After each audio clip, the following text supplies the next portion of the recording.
I know your name. Don't hide from me, 'cause I see all your pain. It's written in your eyes. You and I, we are one and the same. Better off for worse. Good evening, people of the internet. Here I am, rocking you like a hurricane. As tonight, come back with more Ring Warriors. Oh yes. And as you can probably guess, I am doing my social links on my phone right now. And this is pre-streamy, so by all means, come on down, have a bit of a chill. The game will be starting in a mo, and we'll be having some good times. Generally, I hope everyone's good. Get this down.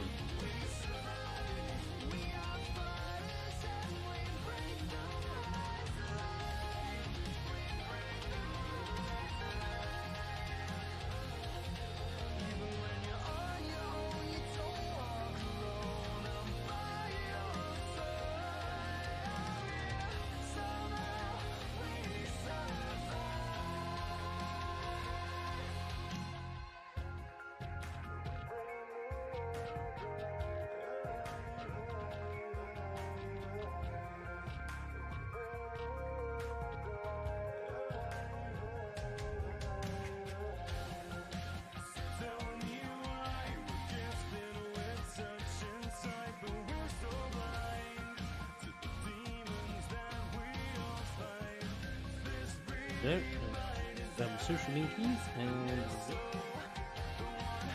go.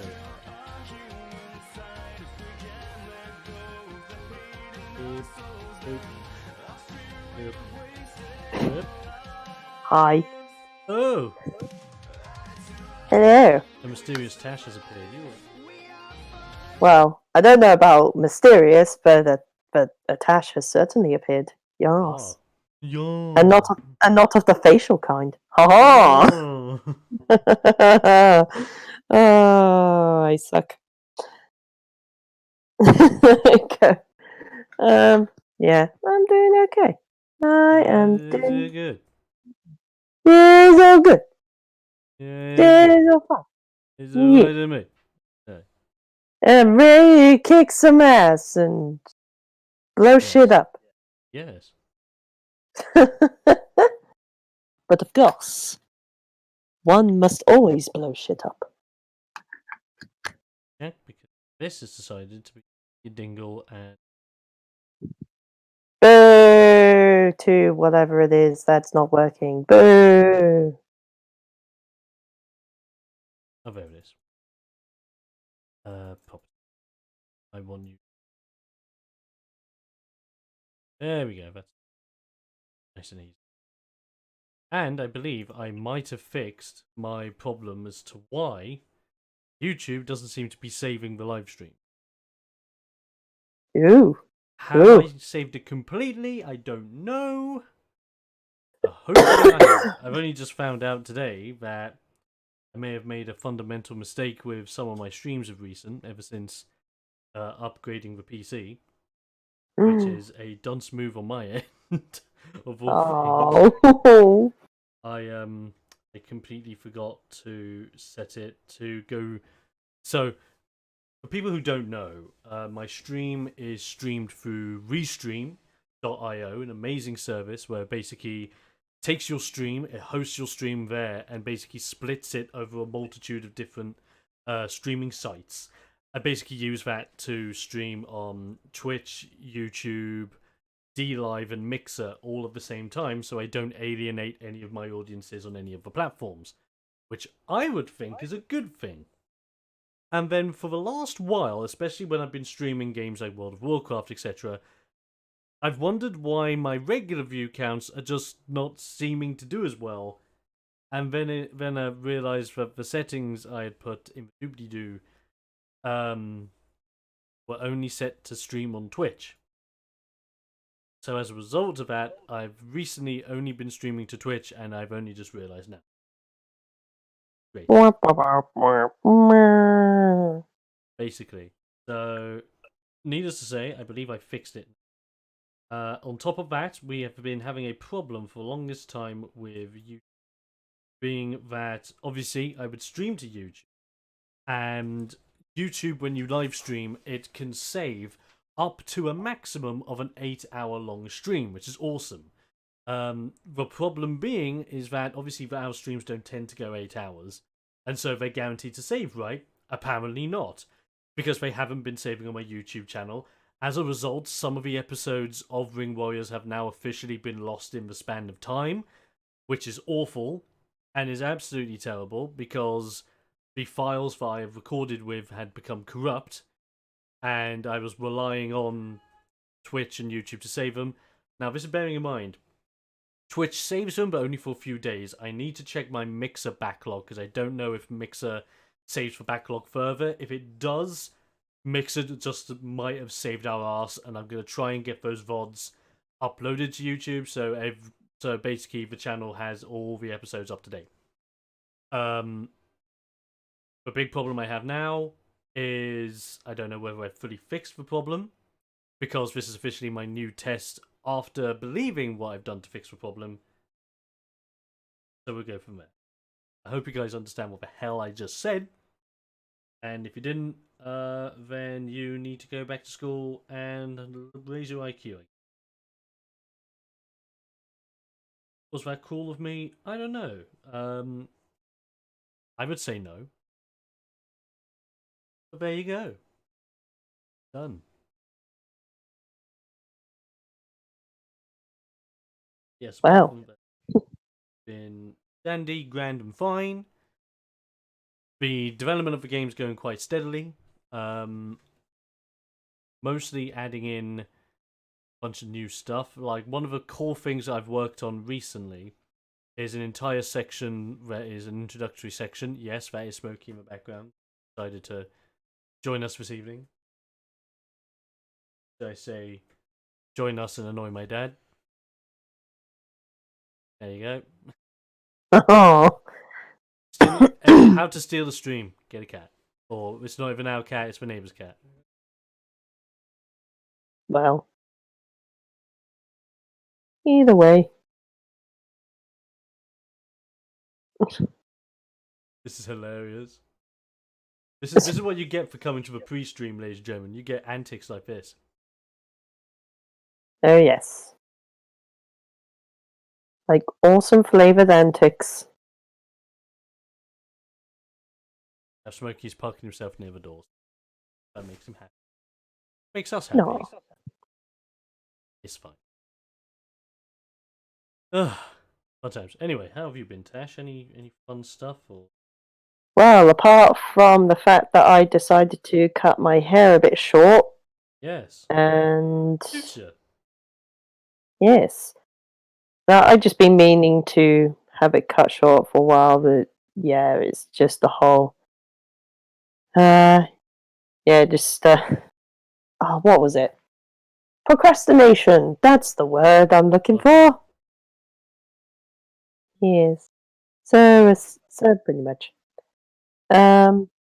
Yes. Other than that, work mainly. Lovely.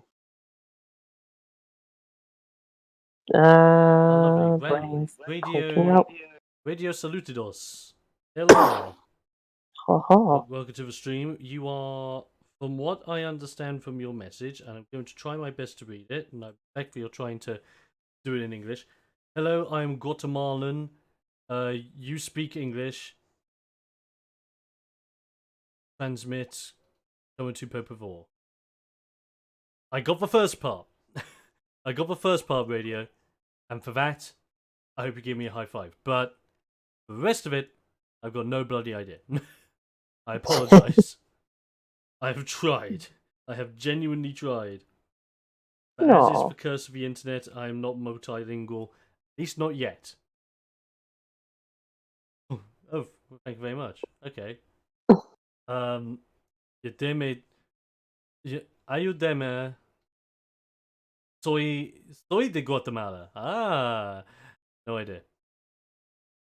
I'm from Guatemala. Yes, I think. Oh, apparently my dad's more lingual than I am.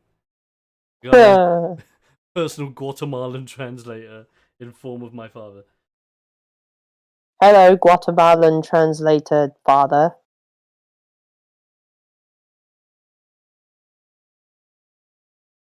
Fair enough. Oh. Right.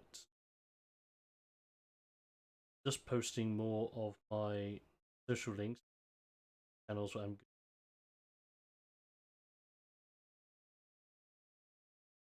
actually, do me a favour. Yes. Can you see, or if you wish, do you like to Yes. make a post on the what Discord is it? Oh, that Project one. I know what you mean. Bear with. I am doing it right now. I'm gonna make an awesome flavored thing. Uh. Ba, ba, ba, ba, ba.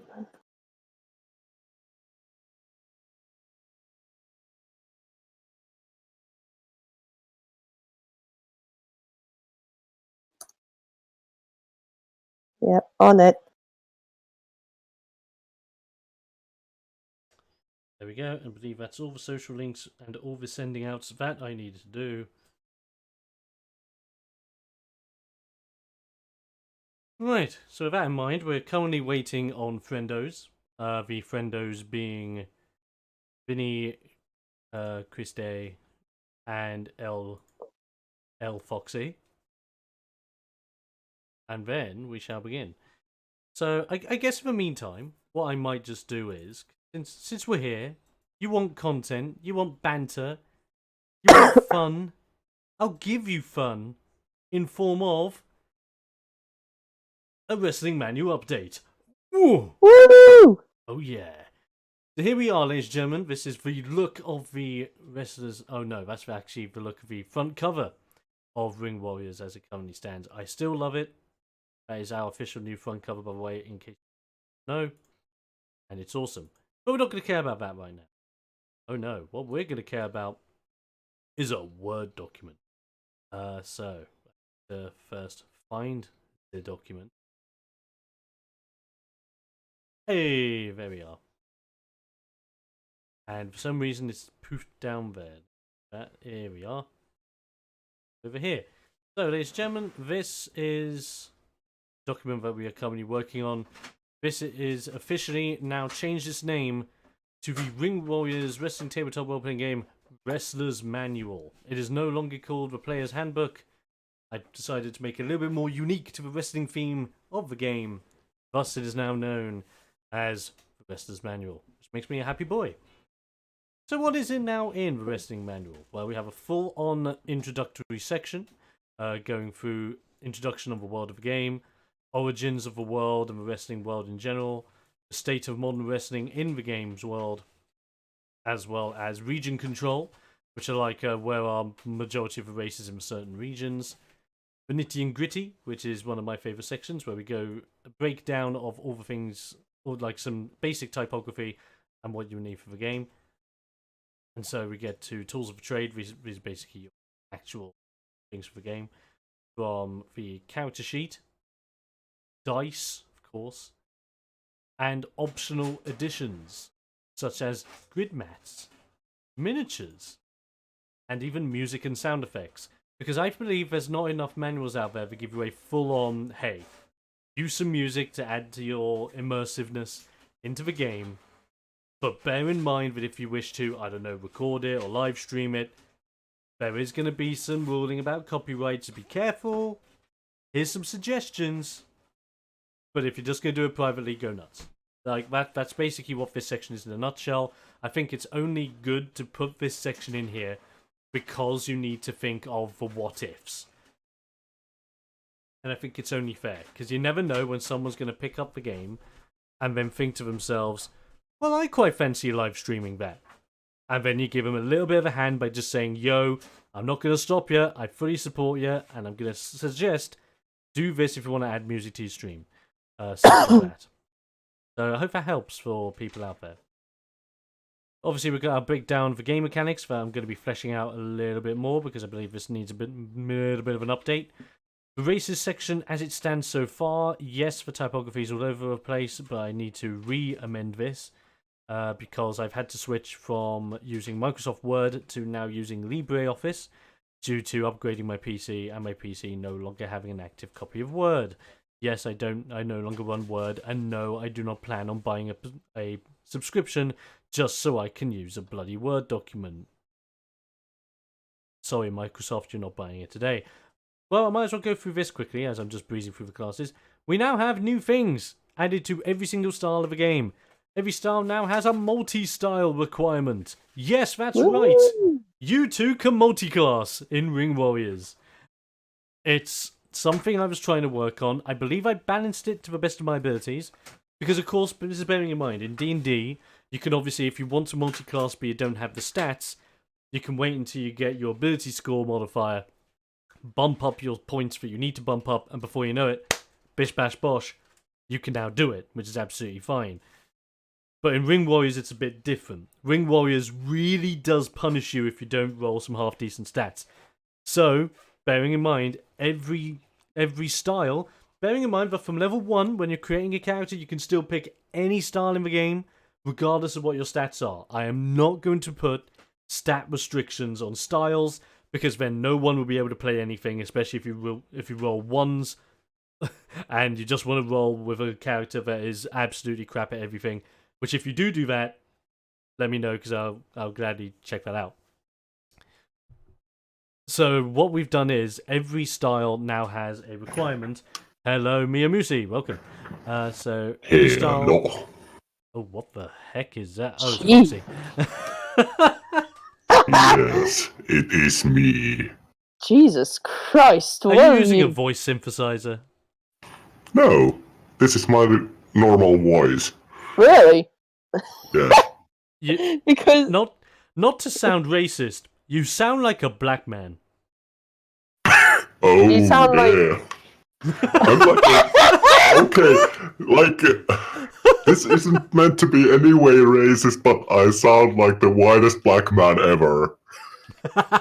yeah, this is great. This is great.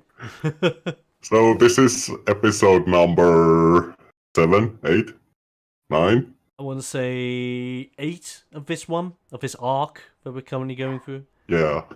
So chapter 4. that's it. So where I was before being interrupted by Kool-Aid Foxy. Manuel, you talked about multi-styling. Yes. So, with multi-styling, every style has their own multi-style requirements. So, as I said, from level 1, you can still pick any style in the game. Never going to restrict you to that whatsoever, because I want you to be able to play the game. And if I put stat restrictions on styles, then no one will be able to play anything. And it's like, well, what's the point of playing the game if you're just going to restrict me off the bat? Which is terrible. Like, it's the worst idea you could ever have. D&D doesn't do it. Mutants Mastermind doesn't do it. No one does it. Because why would they restrict you from picking anything from level 1? It's tomfoolery. Why? So, with that being said, depending on what you roll when you create your character, you may just have the stat requirements to multi-style into another wrestling style. So, for example, this is the Technician. And with a Technician, you need a 3 in Cunning and a 4 in Wits in order to multi-style into the Technician. For Powerhouse, you will need a 4 in Power and 4 in Toughness. What are we doing today? D&D. This is more than D&D, Mia. This is my own RPG that I've been making over the past year. I've been designing, developing, fleshing out from the ground up. Known as, if I just scroll this quickly to the top, it's Ring Warriors, the wrestling tabletop role-playing game. And I'm playing with my friends, where we have been testing the game, having a laugh, and all that great stuff. And we are finally being able to continue the scenario tonight, because everyone's been looking forward to beating up Eric Danse and hopefully saving him from a potential cool future.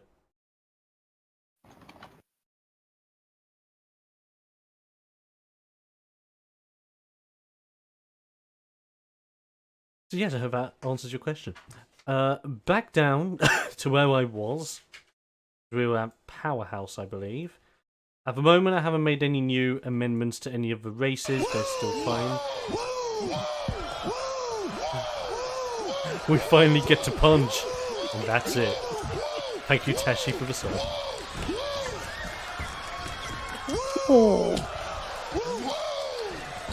Love it. Love the woo. It's been a while since I've heard that as well, so that's great. So how's the Powerhouse requirements?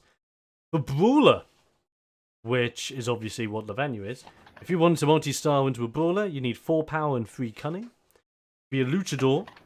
In order to multi-style into being a Luchador, you need at least 4 cunning and 4 appeal. In order to multi-style into this one, which is the Extremist, you must have at least... Oh, I didn't actually fix that. I need to fix that right now. It was 3 toughness and 4 smarts. For Strong Styler, you need 4 cunning and 3 smarts. For High Flyer, you need at least 4 smarts and 4 wits. And for the Icon, final star that I currently have in the game, you need at least 3 wits and 4 appeal. So with that in mind, depending on how your character's rolled, you may just have options to your disposal when it comes to leveling up. On top of that, depending on if you do want to multi-style, you may just be able to create a really nice in-depth wrestler. And if you do roll incredibly well, yes, you can potentially gain 1 level in every style that the game offers. Is it viable? I don't know because I haven't necessarily tested it yet, but that's half the fun. You can do it. So have a good laugh when that happens. Speaking of which, if anyone at any point during the stream tonight is interested about the game, do note that I'm always on the lookout for more beta testers, and when we get another new group of beta testers available, I'm going to run a completely unique scenario that the gang has already played, being the Necromancers of the Tokyo Dome, which these guys participated in. I believe it was Halloween/Christmas last year, which was Yes. And it was quite well, I would say gory. Oh yeah, quite. But it was fun. Well, it was fun. Yes, it was. So if you want to be a part of that, by all means, all you got to do, join the Discord channel. Say that you're interested in becoming a beta tester for Ring Warriors. You'll get an exclusive title, and you'll have access to an exclusive Ring Warriors beta tester chat.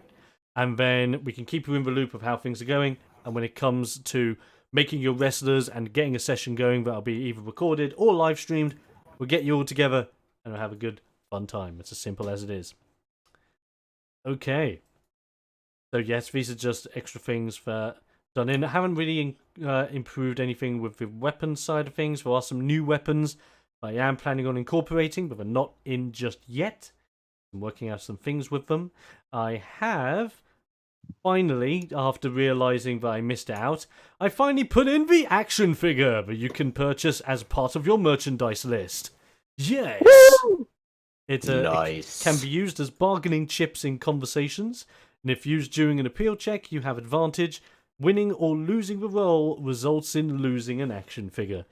Because regardless of whether it does or does not successfully win someone over, everyone wants an action figure. At least that's my logic on things. I mean, I collected Action Man ages ago, and He-Man, and a bunch of other toys, so at least in my logic, it makes sense. We also have all the... This is the fun part, guys. If you're a game master, this is where your players are going to go nuts. When you show them the list of 100 uniquely created powers, skills, magical effects that you can add to your championship belts, so that when your players or your NPCs become champions, they do some insane crap. Such as, someone give me a number between 1 and 100. 4. 67. Oh, okay. Well, start with 4. So number 4 in this case is just a simple. You gain the level 1 luchador skill. It's just like that. But then you could get, Foxy, what was your number? 67. 67. Or you could get number 67, which is Champion of the People, where as a bonus function you can roll an appeal check to get the crowd on your side. If the crowd are on your side during a match, you can roll d12 plus appeal for damage instead of a roll's regular damage. And notice that only says d12, not 1d12, meaning that counts for any damage output you are doing, be it a weapon, an attack, or anything. Roll with d12s, not d6s. Yowza. Damn. As long as you win over the people. Let me see, what was one of my personal favourite ones? I've got a lot here, and there's a lot of amazing ones that I do like. Oh yes, this one I actually personally love. The Never Give Up Champion, number 92. You do not lose a pin, submission, death save instantly on being dropped to 0.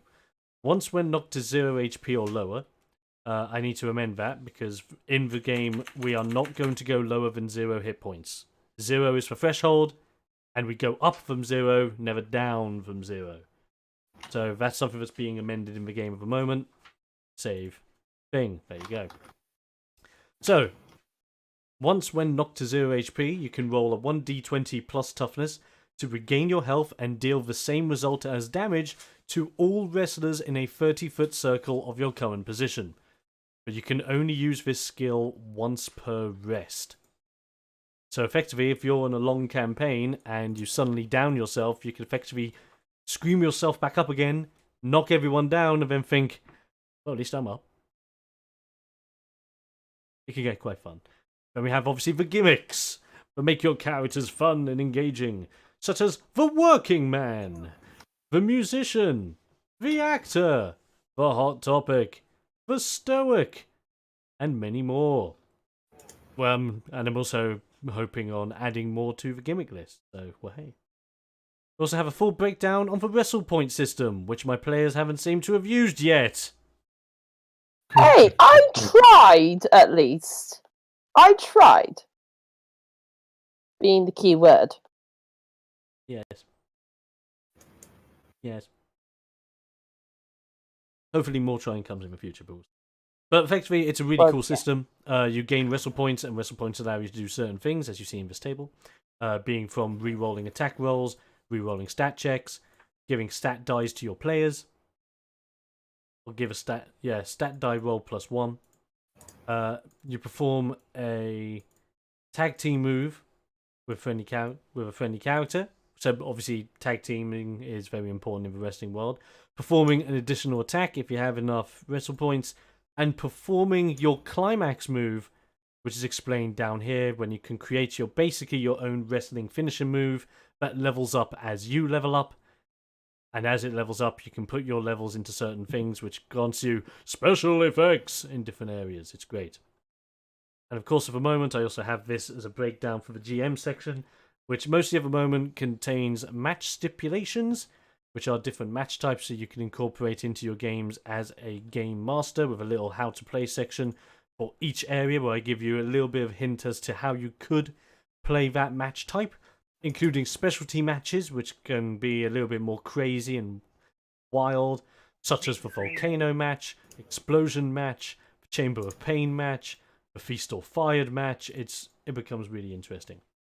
And then obviously we have enemy creation, which involves, at least at the moment, the rival system, where you can create rivals that can span throughout the campaign in order to make some interesting combatants. And on top of that, we have the unique enemies, which are unique races at this moment in time, are unique to this section, but depending on how things go with the Kickstarter campaign, these might actually become fully fleshed out races for you to enjoy on the game's release, which would be really freaking great. And now, as a brand new addition, I'm very happy to say that the Ring Warriors move list has finally been added to the Wrestler's Manual. This is a full list of wrestling moves of which you can perform in the game. from strikes, grapples, and holds, giving you a huge plethora of attacks. I have yet to count how many moves I actually have in the game. Bearing in mind, I believe at the moment I know I have way over 100 different attacks that you can perform. And the thing is, you're not restricted to what attacks you can and can't perform. If you want to do it, you can do it. You don't need certain requirements. You don't need certain things going on. You just want to do a move, you do it, and then it just relies on the roll of a dice, which is the fun part. With all that being done, the list goes on and on and on and on and on, by the way, as you can see here. And at the moment, I am sitting at a very healthy 136 pages. Woo! Which is amazing. So that is your wrestling manual update for this week. There might not be another one next week because, well, there's not a lot to update at the moment. But when we have major updates, I hope to tell you on the pre-streams, and then we go forward from there. So I hope you enjoyed, and by all means, any questions about the game, rule sets, or any of that jazz, please hit them up to me via any of my social media platforms, and I will answer what I can. Bearing in mind, I may not answer every question because some things I do want to keep secret until we get to the game's proper Kickstarter release, which we are hoping to kickstart before the end of this year, which would be awesome. So with all that in mind, we have three of us, which is Foxy, Woo! Tashi, and I do see Vinny. Hello. Yes. I'm There he here. is. Yes. Pork loin steak for dinner. Absolutely smashing. And also, I would need to probably do my daily meme dump on course. a certain server. Yeah. Oh, I'm not trying to advertise. I've got my own little server, which is basically just for memes. I should just probably let you know, Foxy. There is now an NSFW memes channel and Yeah, I a noticed. non-NSFW memes channel. If only because we've got some under 13s in the server now. Yeah, and that's wise, as I said to you. Yep. It's all sorted though. Speaking of which, It's Christy. Christy. Hello. Hello. Ooh, happy Ooh, day! Ooh, oh, happy happy days. Speaking of happy days, so a while ago I wrote a little short story and I was going to get it published, and someone read it and just said, this is a really good idea for a novel. So I started writing a book today. Ooh, Ooh, nice. awesome. It's a man, Carl Taylor. He sees everyone as a monster and he's deemed insane for it, but he's not insane. He sees the monster within. Ah, Ooh, nice. very nice. Okay, well, since we're here, and we're not queer, and I'm getting used to it, maybe... You can't make those assumptions. Well, I am going to make those assumptions. I have the right to assumpт. And You with know what that they say being- about to assume? It makes an arse out of you and me. Oh no. Well, with that assumption being made, are we ready for a game? Heck yes. We've been waiting, I think, 3 weeks now to get this session under wraps because Yes. Yes. because of things happening in life, illness, disgusting things, which I won't go into details with. And by disgusting things, I mean there are no disgusting things. I don't know why I brought that up. Ladies and gentlemen, Yeah, Tom. we're here on the game screen. Huzzah. Woo. And with the game screen, why don't I have my... Bear with me. Rah. My charity images don't seem to be loading for some reason.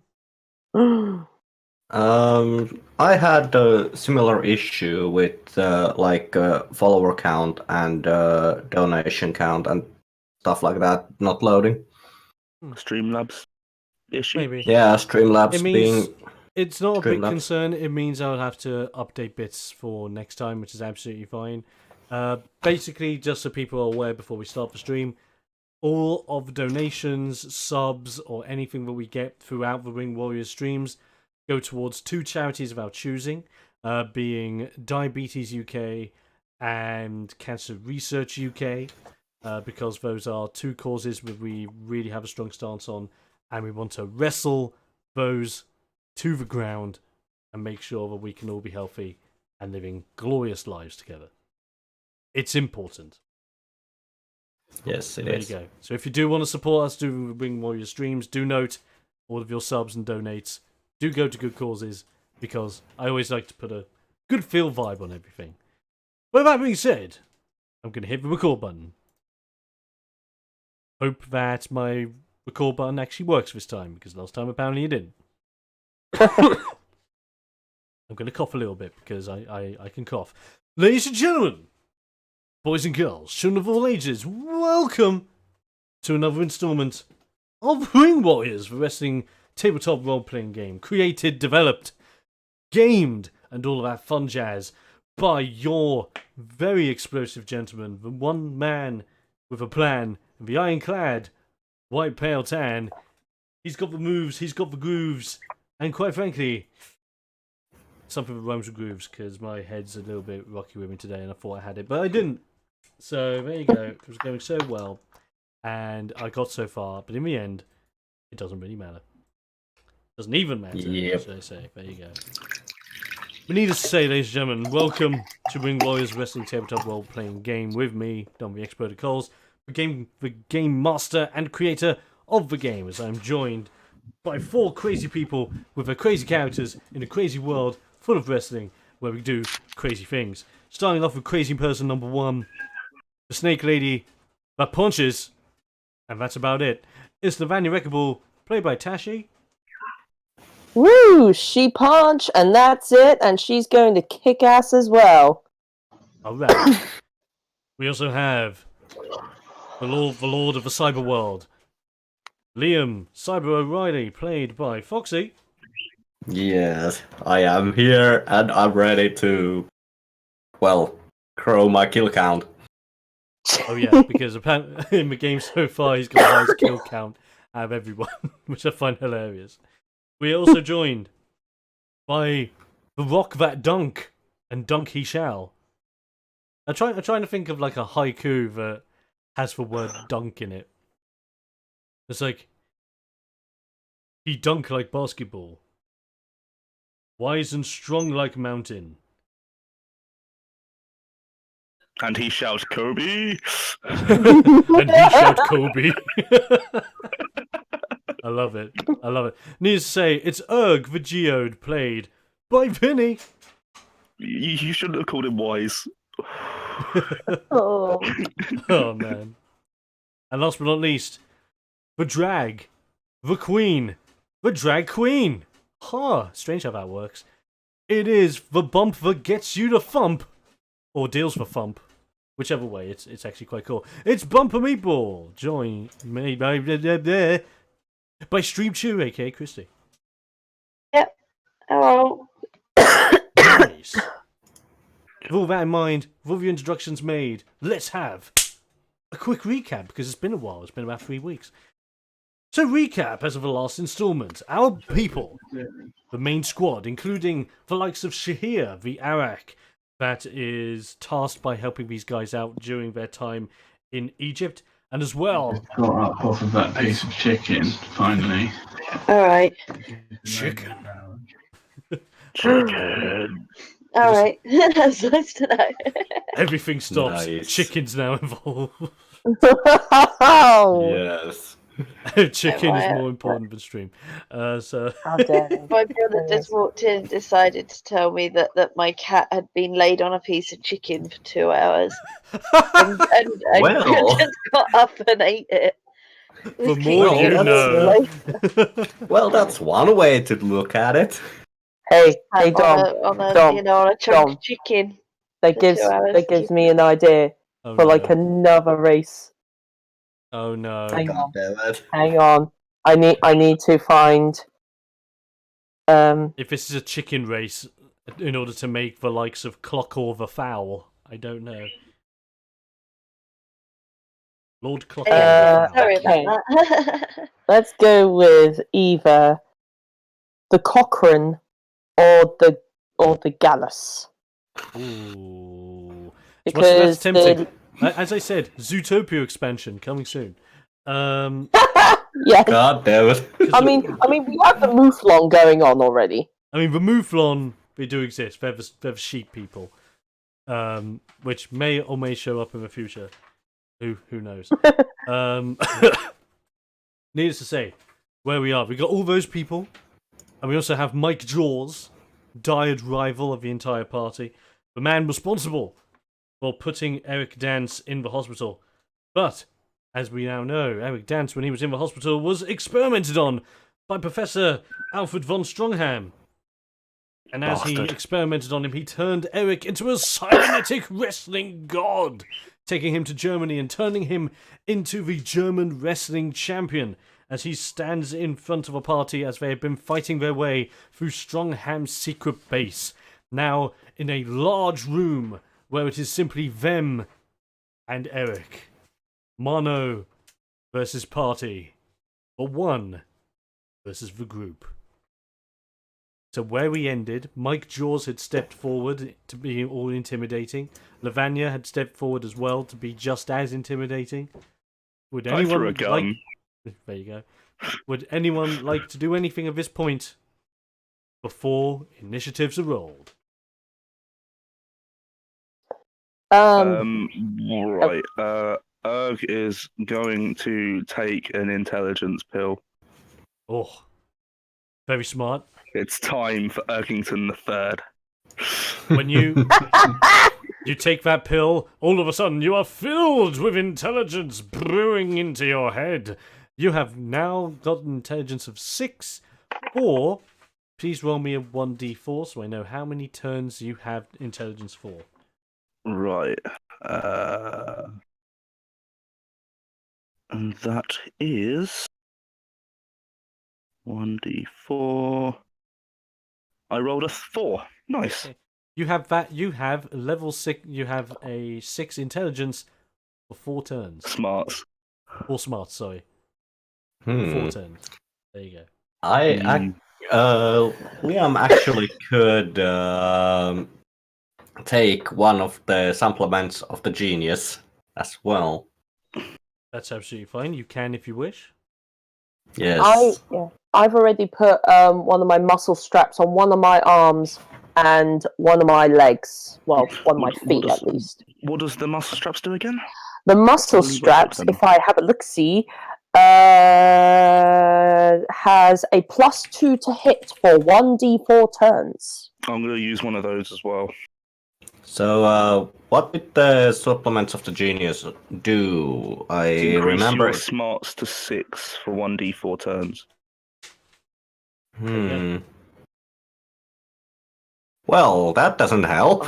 Because My smart is already 6. Because this is bearing in mind, he had a handful of supplements for supplements of the giant, supplements of the thief, supplements of the iron, supplements of genius, supplements of the Witterful, and supplements of the glow.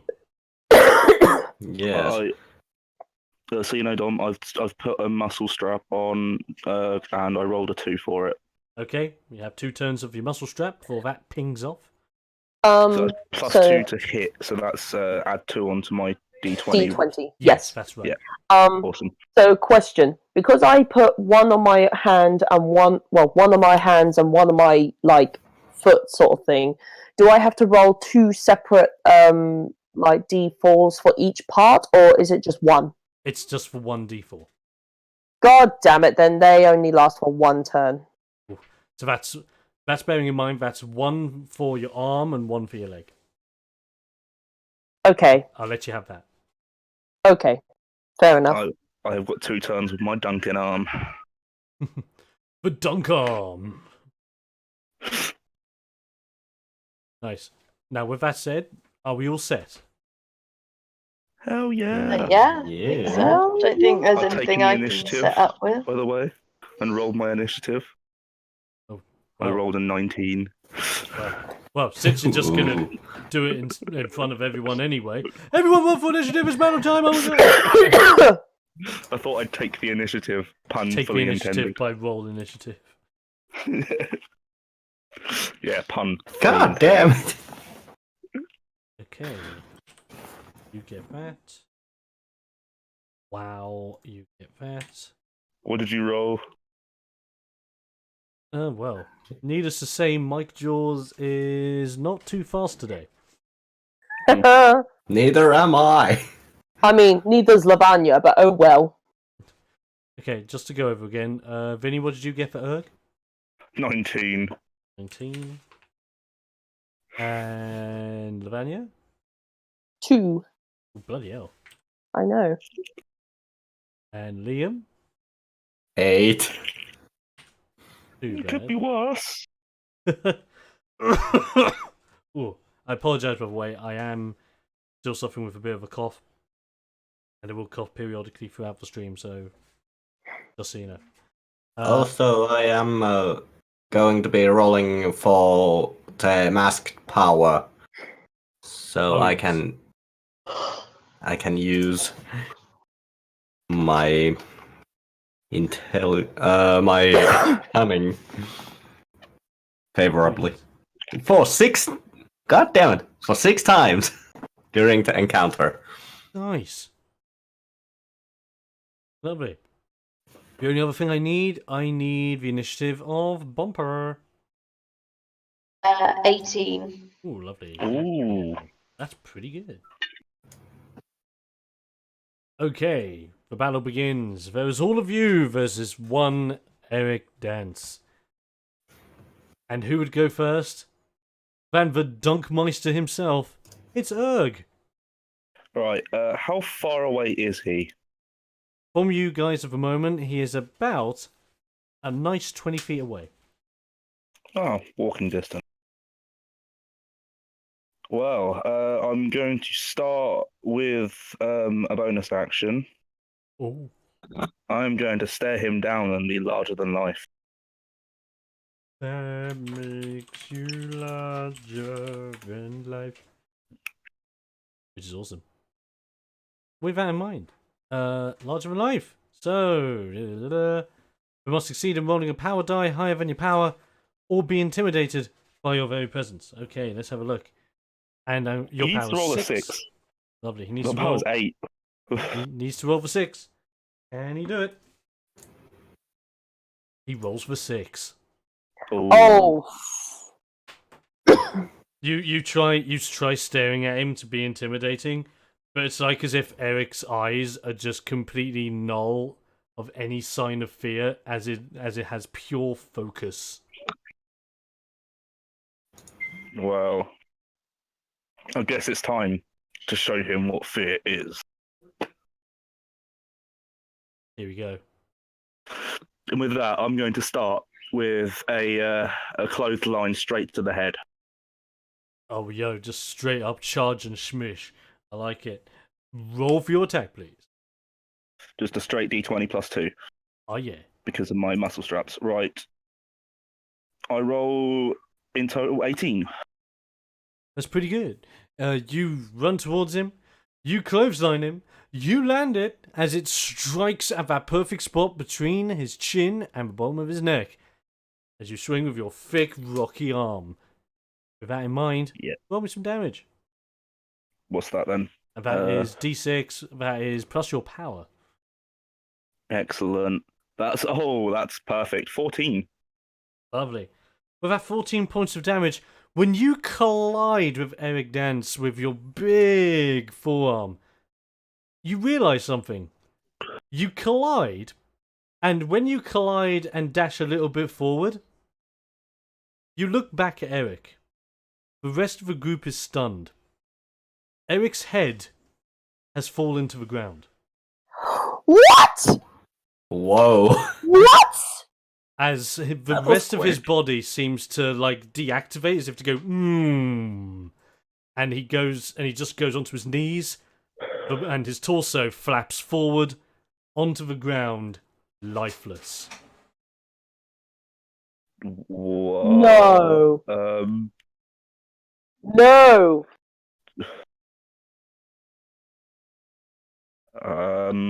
I'm sorry. What? God damn it. Gone. Like At this that. moment in What about time, his head? Erg, You see Eric Dance's head resting there on the floor, near where your forearm was. Your intelligence, your newly found raised intelligence, has Yes. given you a keen sense that this is not supposed to be. As it is I'm pretty pretty obvious for the rest of the group. But Well, yeah. for you specifically, because of your hyper-intelligence, recently given to you by that of drugs. There's no other way of saying it. It's drugs. It's not drugs, they're supplements. At this moment in time, I would like to say we do not encourage the drug use of anything within the wrestling or outside of the wrestling world. Please use your This is life and medication death. responsibly. This is life and death. Basically. Is- So with that in mind, you do clock onto something. Although this obviously does not make sense, you realise that something seems to be active with Eric Dance's eyes, as they seem to like flash red in a like signalling fashion before fading. Only Right. you notice this.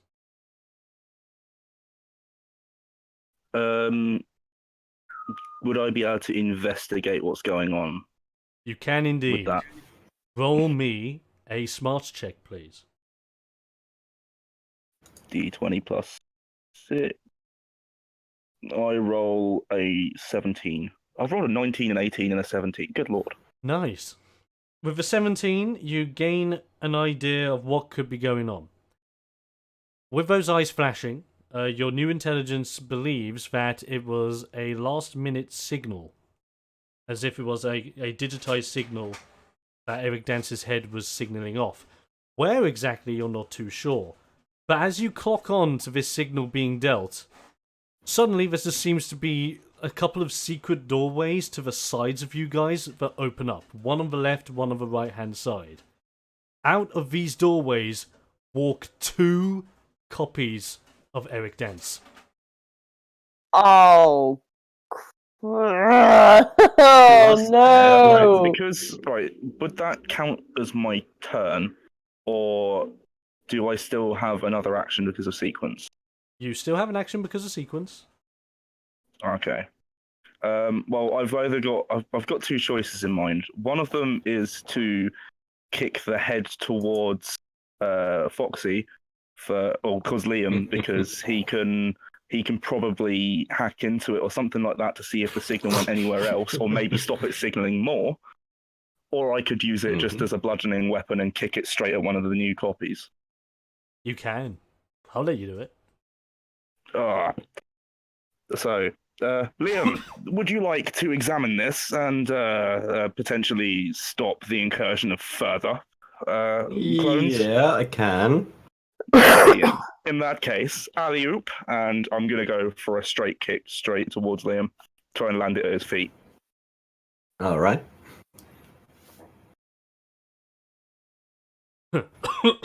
Oh. Sorry, I had a No coffee worries. thing going on. So you're kicking the head to Foxy, was that? Yes. Okay, I want you to roll me a d20 plus your power to kick that thing. Or are you going to be smart about the kick and use your smarts? I'm going to use my power. Okay, powerful kick, coming in. Right. And I roll, what the hell, a 16. Counting down. Oh god, it's just going to get worse throughout the game. Lovely. Just by single-digit increments. So that in mind, you kick, and as you do kick the head flies over like a football towards Foxy. And so, Liam, I want you to do something for me. I want you to roll a toughness check to see if you can grab this whilst flying through the air. And that's with +4. Let's see. 23. Isn't nice? As that ball's been, Yes. as the ball-like head has been kicked over towards you, you reach out.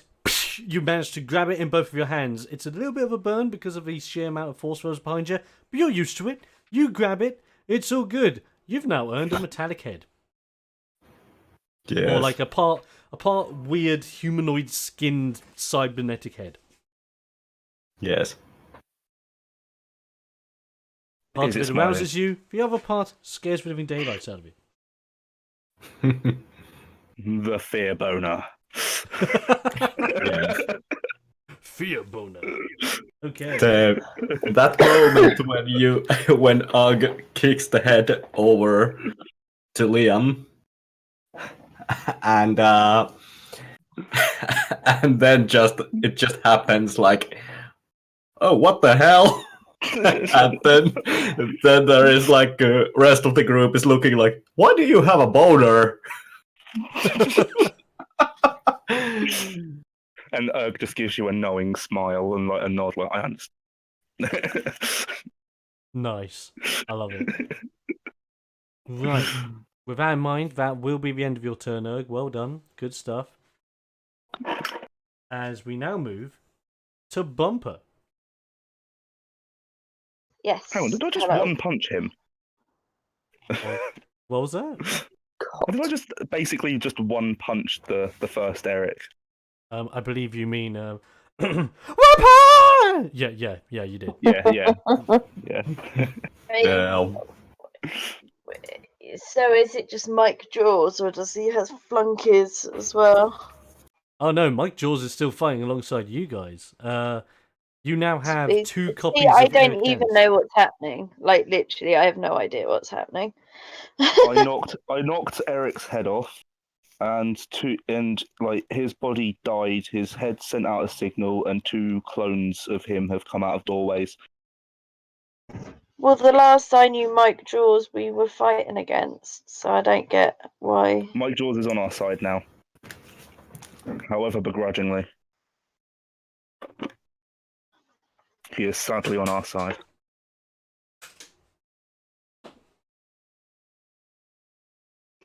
Yeah. I don't know. Who are we fighting then? You're fighting the cybernetic reincarnation of Eric Danse, as there are now 2 copies of him, one to your left, one to your right. About AKA Project 25 Phoenix. feet away from you, roughly.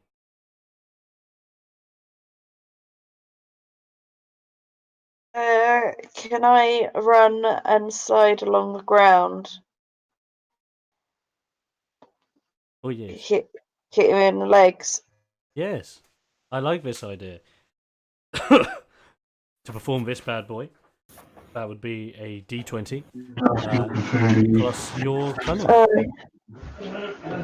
So what's that? Sorry, I've got people talking to me.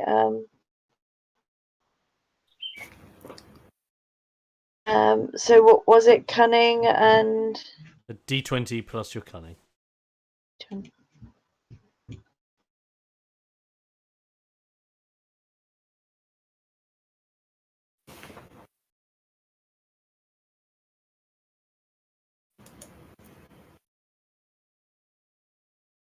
that's 16.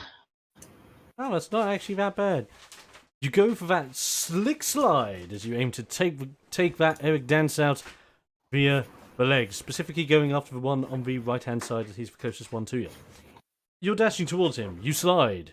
You aim for that leg. You clock that leg. And as you clock that leg, you calculate that damage. So the damage is going to be a d6 plus your cunning.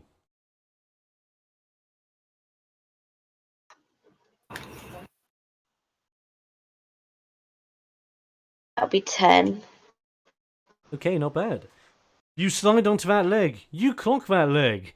The leg gets ripped asunder as the Eric Danse bot simply goes from being a one-legged fool, or a two-legged fool, to a one-legged fool, collapses onto the ground, and boom, gets shut down. As he gets shut down, at the back of the room, 2 more hidden doors open up, with 2 more Eric Dances coming out, making now 3 Eric Dances. Beat you to it. Sorry. It's alright. It's fine. Are we fighting? Just reminded me of Family Guy and the Count Dracula. One nipple. Yes. Also, are we fighting a mechanical Hydra right now? Is this what this is? I mean, it could be. Have Like- we got to kill them Oh. all at once? I'm saying nothing. I'm afraid that requires a real roll check, of which you do not have the power to roll. Damn. Oh, I do apologise. I am a bit coffee. Right, with that, one more Eric Danse hits the ground. You have moved in order to attack for that one. If you have anything else that you can perform, but you wish to, you can do it if you wish.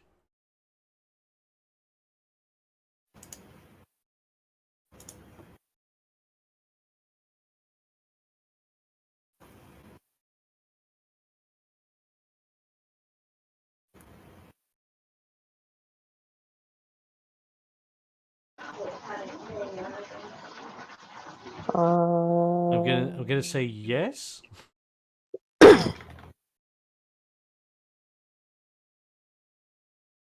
I'm going to say yes. Yes. Yes. Effectively, bumper kicked, bumper killed, bumper's done. But it's great. Well done. With that in mind, we move along. Of all the people to go next, is it Mike Jaws? No. Is it Liam? No. Is it Lavanya? You're damn right it's not. It's Shahir, the little Arak in training. As he sees the two Eric Dances come out of the wall in front, he sees the other Eric Dance to now your left-hand side. As he's looking around, just going, "Who is this man? He seems to be multiplying."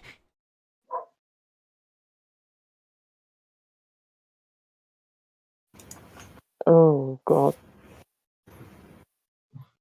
As he says such a thing, he knows what must be done. Shahir clocks onto his inner wrestler and believes it is time to fight for the rights. So, well, keep fighting because he wants to be a wrestler, of course.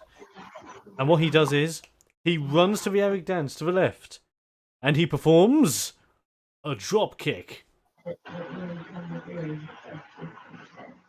And as he performs that drop kick lands into the chest area of Eric Dance, committing to 8 points of damage. And as he lands that drop kick, smashing into the chest of Eric Dance, it creates a cavity inside of Eric Dance's chest, driving it inward. And as it does, pushing Eric Dance back against the wall that it came from, effectively making that crevasse even more fragile, with a crack forming in the center of the chest, shutting down another Eric Dance spot as it flops to the ground. But by Bag 1 flopping to the ground, another 2 Eric Dances appear back at the back of the room, creating now 4 Eric Dances.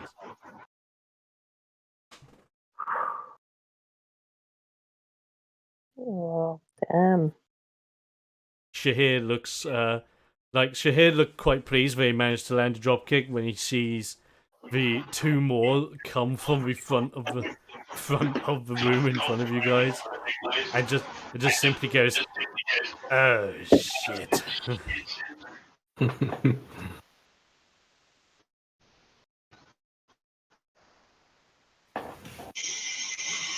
So with Shahir done, we will check. Bear with me. Yes, with Shahir completed, it is now the turn of the Eric Dances. So bearing in mind you have 4 Eric Dance bots. Yeah. That's at the back of the room. The Eric Dances will be all walking towards you guys as if they are in unison, a hive mind. They're striding toward thee. Of course, what is the first target of which they must pass to get to you guys? Erg. All 4 of them pile onto Erg. Oh, wow. 2 of them grabbing at the back of your waist to attempt to German suplex you. Because two of them are doing it, this rolls with favor. And it rolls a 22 versus your AC. AC is 19. Okay. That clocks on as the two Eric Dances grab your waist, flip you over, and perform a German suplex with you landing on the back of your neck and head, smashing onto the ground, dealing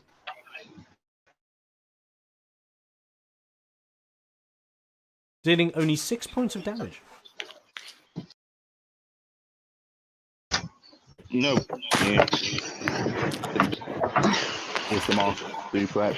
You want to take But off? with you being German suplexed to the ground, after being German suplexed to the ground, the other two Eric Dances seem to like jump into your vision out of nowhere, wanting to drive elbows into your rock-like chest. As they attempt to do that, they roll 19s versus your AC. Which is 19. So this is where you get a chance to counterattack. This is where we roll just plain D20, and whoever rolls the highest gets their perceived results. So let's find out what's happening. Do you get any bonuses of the muscle? No bonuses, no modifiers, just the flat D20. I rolled 16. Broken the side. What did you roll again, sorry? 16. 16. And they rolled a 5. Right, so can I, you know, the Matrix, the Matrix Reloaded, all the agents are piling up on top of Neo. Yeah. He sort of explodes everywhere. Yeah. Can I sort of do that? Absolutely. But you can wait until they are driving their elbows so close that you see a perfect opportunity to just swing your arms out and to clock them on their way down. And if you wish to do that, that will be a D20 plus power. Is that D20?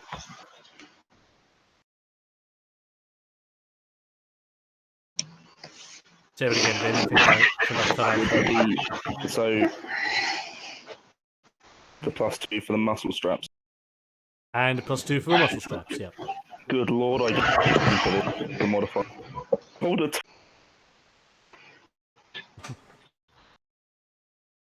Did you say you rolled for that, sorry? I did, I rolled total. Oh, it was cutting out again. Hold on. 7. At 27. Oh. Yeah, 27. Sorry, I was middling with my sensitivity settings. Ah, no worries. Okay, so 27. It's big. It's strong. It's right.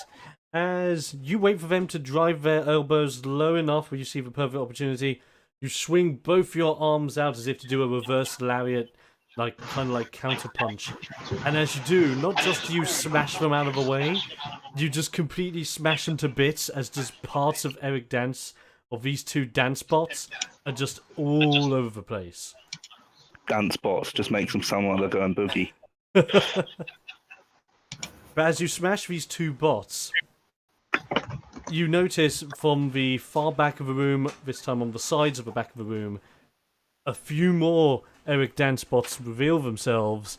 There are now 6 Eric Dances in this room. We've got a dance troupe.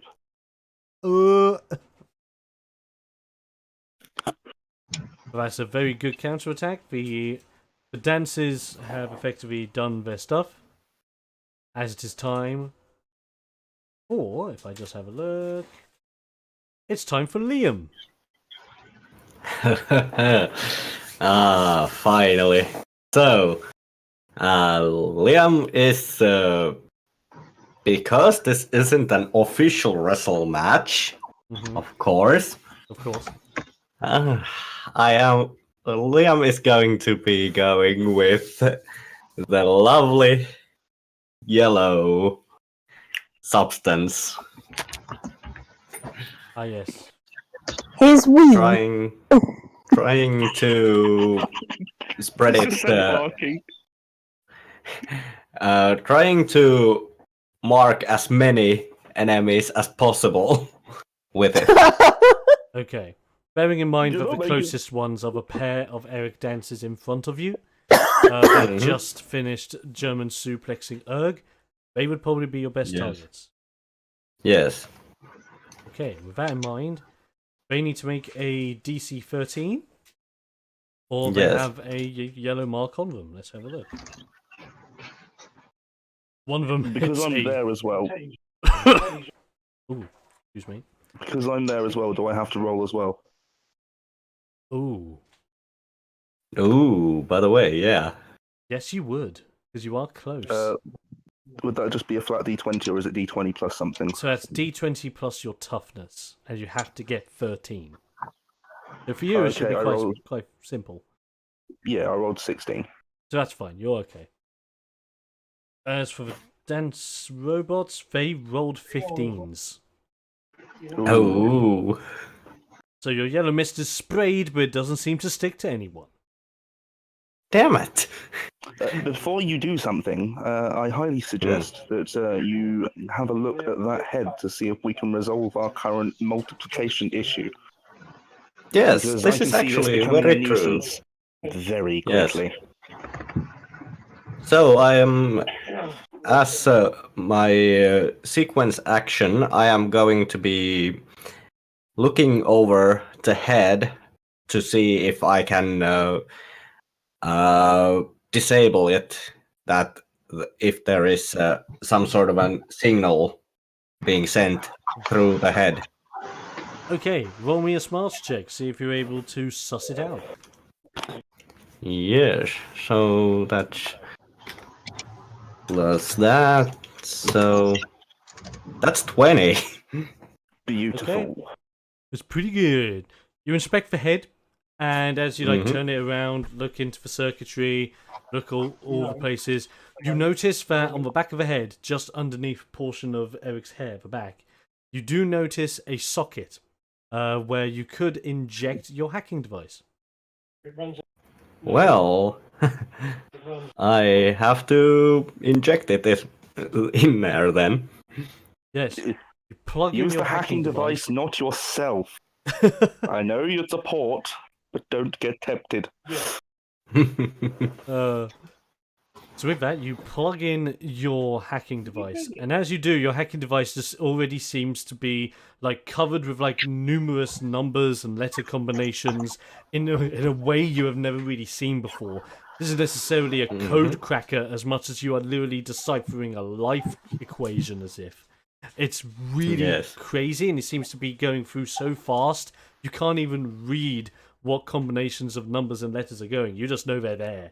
To the point where your screen then seems to go blank and brings up a single folder on your hacking device. Okay. And that folder just simply reads Eric_Danse.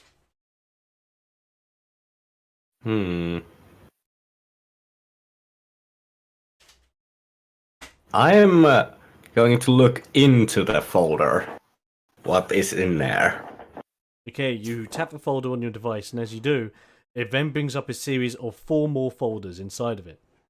The folders read memory, movement, actions, signal. What have you found? I found a folder containing 4 folders, and there's a folder called Signal. This must be the source of the problem. Yeah, there's also Good work, movement and few others. So I think Liam is actually going to do like taking and deleting and destroying the Signal folder. Okay. As you go to delete the signal folder, a message pops up onto your device. A message Okay. for simply reads: the destruction of this folder can cause erratic effects to occur within Eric_Danse. Would you like to continue? Yes or no? Yes.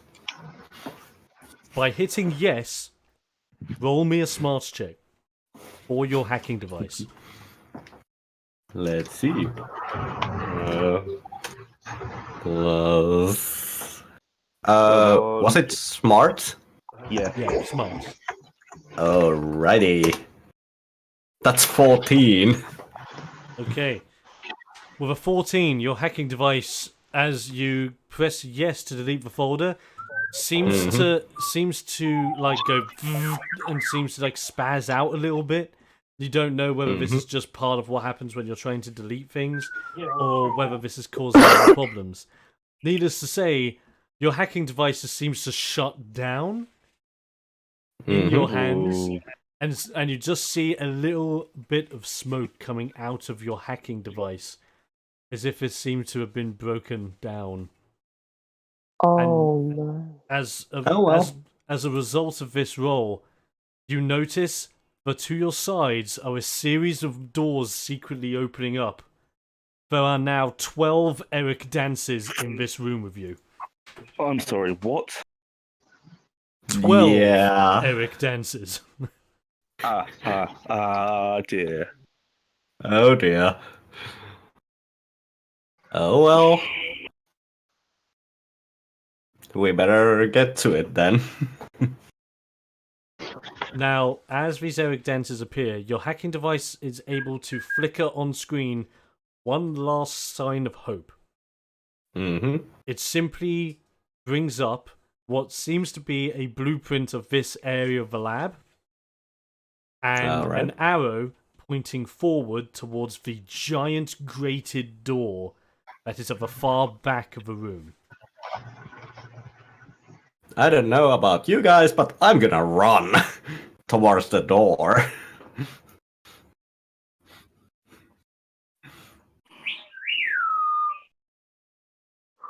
What's that? That's a parrot. Lovely. Parrot wants some action, I like it. So with that all He done, makes laser sounds. And phones. nice. He also that- talks in people's voices. It's great. That's awesome. Our friend's trying to rehome a swearing parrot. This one says bastard and bugger. Oh, I love it. I love parrots. They're great. They're actually great. Yes. With that being done, Liam, that is your turn. Good stuff. Yes. Very good stuff. And so things are looking quite crazy, which leads us to the turn of everyone's favourite Sharkon. It's Mike Jaws. Ooh. Now, what If Mike he's our Jaws is going favourite, to how do... many Sharkons do we know? Well, you only really know Mike Jaws. You did know that Mike Jaws was going around in the UK with 2 Sharkon buddies, but as far as you're aware, you haven't heard from them since. The only Sharkon we know is our favourite Sharkon. That really says it all, doesn't it? Oh, yes. So with that in mind, with Mike Jaws, he's not impressed that there are so many Erics around him. He walks towards probably the biggest group of them, which is directly in front of you. Casually walks forward, clicking his knuckles together. As he's walking away from you guys, and just simply utters, "I don't care how many of these assholes show up. I'll show you guys what a champion can really do." And as he's clicking his knuckles, you seem to see from the back of him that the title belt that he is wearing around his waist at this point, the back of it seems to be emitting a glow. You have never seen a championship like this glow in this way. And as Eric Danse just seems to be standing in front of you, he raises his foot and smacks it onto the ground, causing a shockwave that emits out from him that is heading towards a bunch of the dance bots out in front.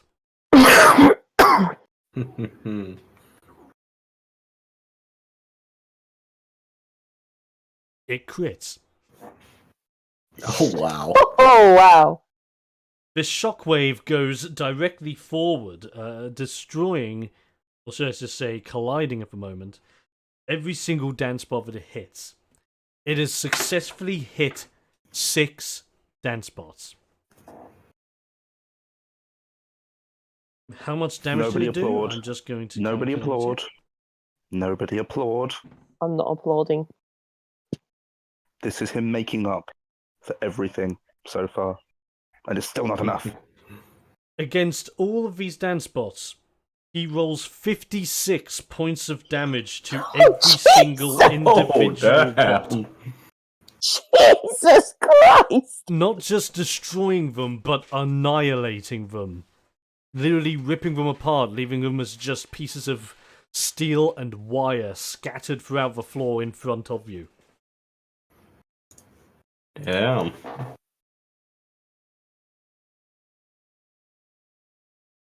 And as he does that, he just simply looks over his shoulder towards you guys, puts out a snicker, as if to think like, yeah, I'm good.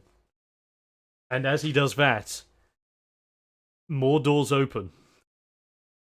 This time on what seems to be the entire side of the big room that you were in.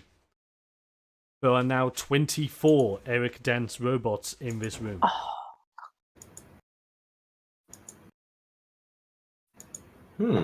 And with this in mind, with Mike Jaws, as much as he has had a whale of a time smacking the living daylights out of those dudes, he feels as if he could do more, but sadly everything is out of his reach. So instead, he is just simply going to look over to, look to his left and right, and get into a pose as if ready for anything to rush his way. Well, dang. Damn indeed. It is now Lavania's turn. Oh my god.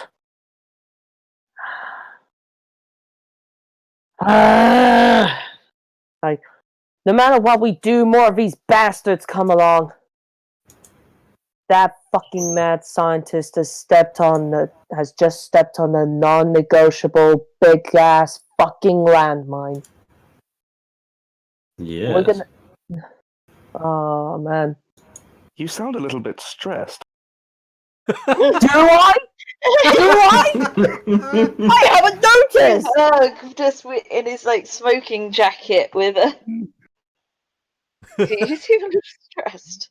Just a little pipe in his mouth. It's like, you're It's looking like, a little it's bit like an stressed. anime, you just come on panel like, you feeling stressed? You appear to be suffering a small amount of distress. Oh no, you haven't noticed? Alright. I really don't want to, well, I mean, I know what I want to do, but I don't want to do the second part of this thing. Ooh. Okay. Okay. Lavania's gonna. Does Lavania notice the door at the back, the grating? Yes, it is a giant grated door.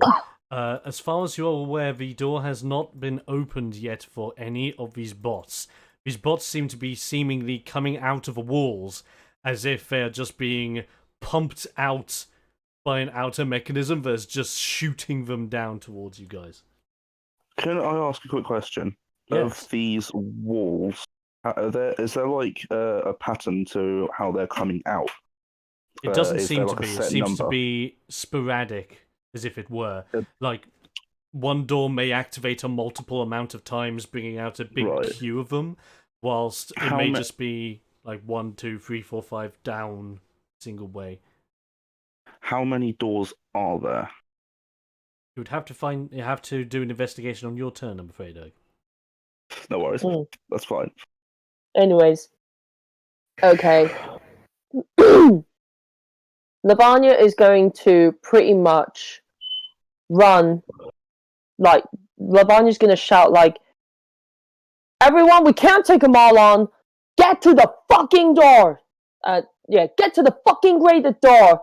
And she is going to run. Also, while I know she don't want to do this, but she has a feeling that he's just gonna stay there and take them all on. She's gonna scoop Mike Jaws up with her tail, like, and just fucking run with him to the fucking door. Meanwhile, while spraying her, like, adhesive mist on any of the Eric Dances so they can't, like, crowd round towards me or Mike Jaws, who I want to pick up. Alright. So you run on over to Mike Jaws, you grab him up with your tail, no need to roll for it, you just grab that done. Wrapping your tail around his waist as if you're able to lift him ever so slightly and just bring him towards you. He looks toward, he's seeming to try and fight out of it. As he's looking towards you, just go, "Hey, what do you think you're doing? I'm ready for all of these assholes." No, you're not, you fucking idiot. There's fucking 20 of them. Do you want to get pummeled and turned into one of those bastards? Hey, in case you haven't noticed, I'm the world hardcore champion. I could do it myself. Huh, world hardcore champion or not, you can't take all of these guys on. Now shut the fuck up and let me carry you. He doesn't seem to respond to that, as he just seems to be reluctant, but obviously follows with the grab, just crossing his arms as he's just being carried in your tail. You, as you are running, if you wanted to use your black mist in order to create sticky substances, you use your black mist as a little bit more subtly, not as harshly as you have been using in the past. Create a current. Now, do you want to try and put this on both sides as you're running forward, or just on both sides? Try and do it on both. So in order to do that, as you're running forward with Mike Jaws, you're doing like a bit to the right, bit to the left, bit to the right. Yeah, it's kind of like spitting, like yeah, as if to like create like a causeway where you've created like a tight little corridor, and in between that corridor of black spludge is a perfect path forward towards the door. Bearing in mind, the door that is in front of you is still about 10 feet away. You haven't quite hit the grating. Okay. Everyone stick to the path. Don't step on my spit.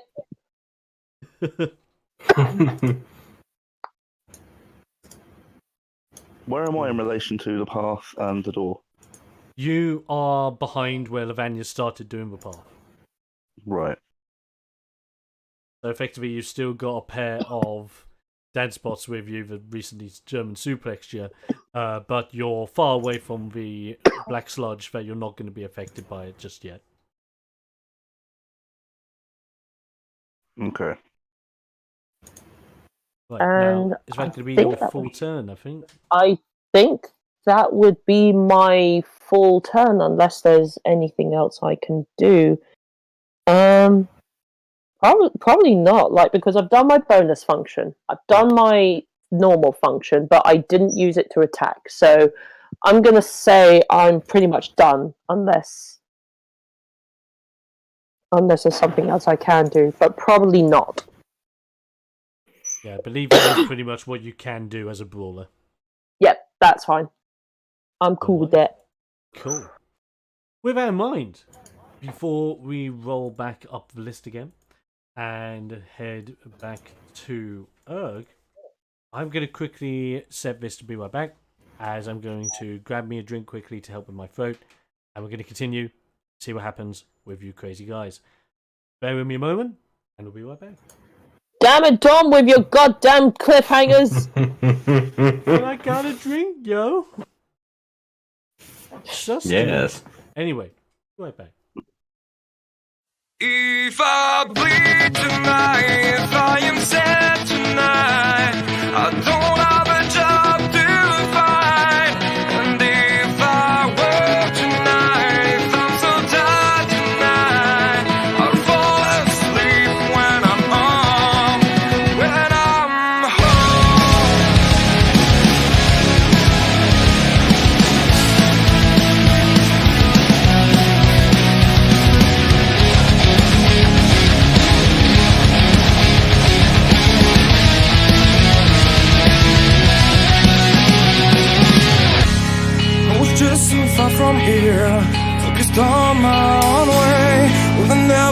taken back to those who lived in fear.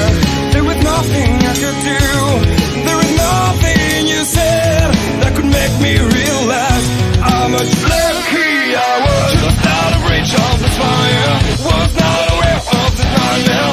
But when I stopped to see those eyes begging for help, begging for hope, just need to open my eyes down to try to change them to sunshine, to be someone among others. I've gotta try it. If I bleed tonight, if I am dead tonight, I don't have the time to fight. And if I wake tonight, if I'm so tired tonight, I'm falling asleep when I'm home.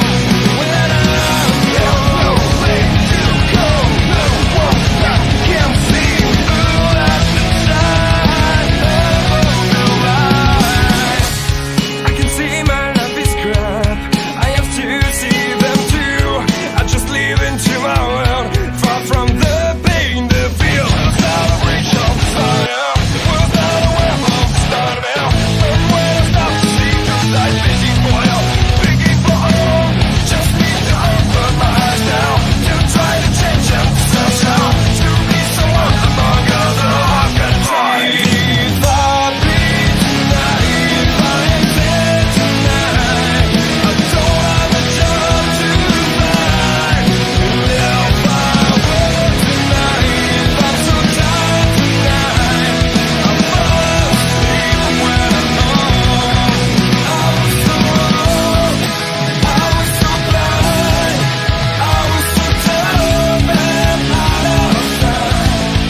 I was so wrong, I was so blind, I was so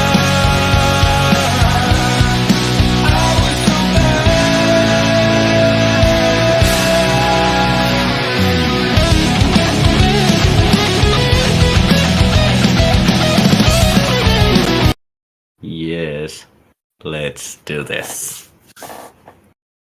And we're back. Apologies there, guys. I just had to grab a drink. Now I'm happy. Okay, and with that being done, we are now rotating the turn. It is now back to Erg. Okay, right. I'm doing an investigation immediately to see if I can work out how many of the hidden doors there are that are sending more dance bots in. Okay, that'll be a smarts check, my dude. Excellent stuff. Right, I rolled a 21. Ooh. Oh, nice. With that 21, throughout this time, you've been clocking on to like where the Eric Danse bots have been coming out from. And as you've seen them, it just seems to be like the doors seem to be quite fast when they open, but they seem to be coming out from pretty much any parts of the walls you can physically see. So any part of this wall can basically be interchanged into a quick release door to get another bot out into this room. Right. How far am I away from the grated door? At the moment, bearing in mind that you are still kind of laying on the ground, you are about 40 feet away from the door. Right. Would getting up count as part of my sequence? No, getting up just results in you using half of your move. So I'd only be able to run 15 feet. Yes. Good. Right, I'm going to get up. Mm-hmm. And what I'm going to do, I am going to do a very quick back smash with my wrist into the face of one of the dance bots. Right. And if that hits, I'm going to follow up with a very quick plan. Okay. Right, let's see if that works first then. Roll your wrist, swing it back, plan to smack one of the robots. So that will be... With the muscle straps, is that 2 of my turns I have them? Or is it 2 actions with them, or what? That is 2 moves using them. Excellent. So that's my power and the wrist straps, then the muscle straps. Yup. D20 plus power and the 2 for the strap. That is 17. Nice. You swing, you clock, you smash, literally creating a big rocky indent into this bot's face. As it cracks, seems to spark a little bit, and flops onto the ground. Before it flops over, I'm going to quickly grab it and hold on to it, and I'm going to watch to see which door opens. Okay, you quickly latch on, and as you do, to the left of you, as you're swinging, you do notice some movement occurring in the walls. As soon as that door starts opening, I'm going to throw the dance bot into the opening to try and jam it. Oh, I like it. Or to at least have a look inside. Yes. You throw the dance spot towards that door in hopes to jam the door, so it gives you a bit more of a physical sight. With that in mind, you gotta throw me a d20 plus your power to yeet. Alright. Yeet, and I rolled a 16. Okay, you throw that bad boy. He flies. His head jams into the door, and then the door slams, and his head just gets cut off from the rest of his body, and the door closes. Right. Okay. Producing 2 more Eric Dances. There are now 26 in this. Alright, my plan has failed. I am going to go for Joseph Joestar's ultimate secret technique and run the hell away. Alundadayo! Yep. I like it. Running away! Oh, I do love it. As you begin you running away, you forget there is another Eric dance spot behind you. Oh. That dance spot does get an opportunity attack against you. Damn. As what he will attempt to do is, he will attempt to latch onto your shoulder and drive you back into a neck breaker. However, he only manages to pull off a 16 versus your AC. 19. That's not hitting me. That's all good. As he tries to grab, he tries to reach too late. As you do dash forward, and you dash forward the remainder of your movement. I'm 25 feet away. Okay, am I on the path of Black Goo now? You are indeed, yes. Cool.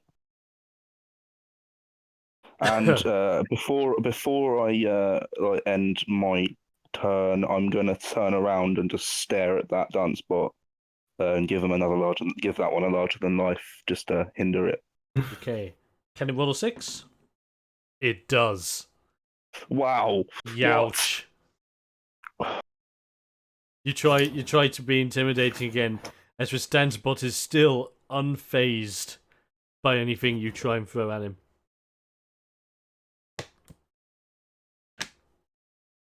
Crazy, I know. Muda.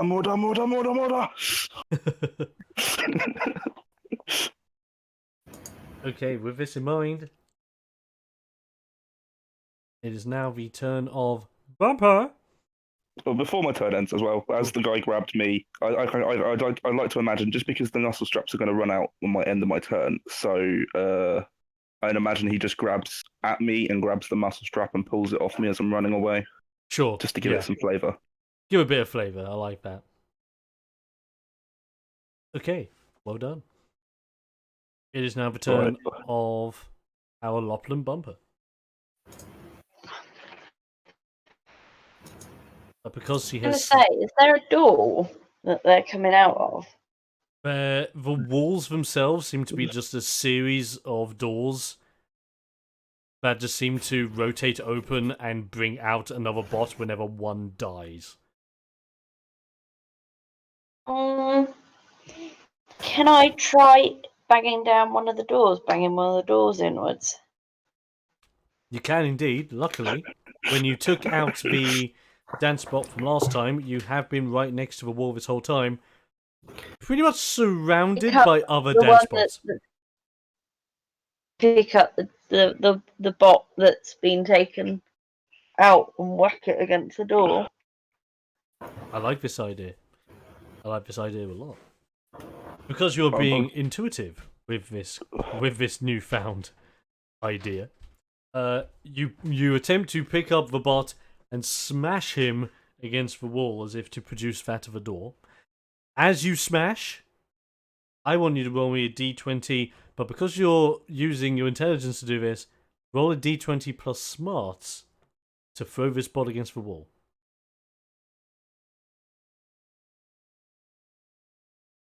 Right, D20, yeah? Yes, plus your smarts.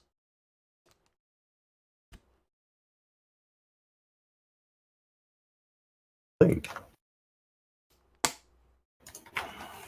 7.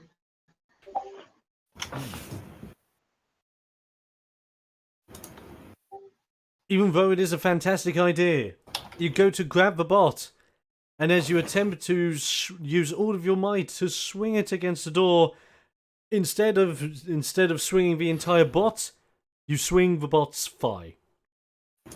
As you have seemingly ripped the other leg off and tried to smack that against the door, and it doesn't do a lot.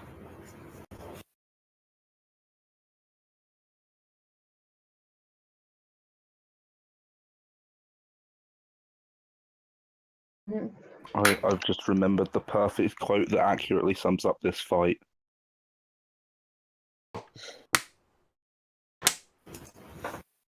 To quote the memorable Private Hudson from Aliens, "They're coming out of the walls! They're coming out of the goddamn walls! Let's book!"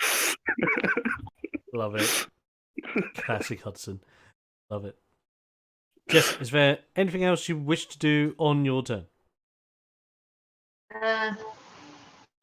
No, not that I can think of. Okay.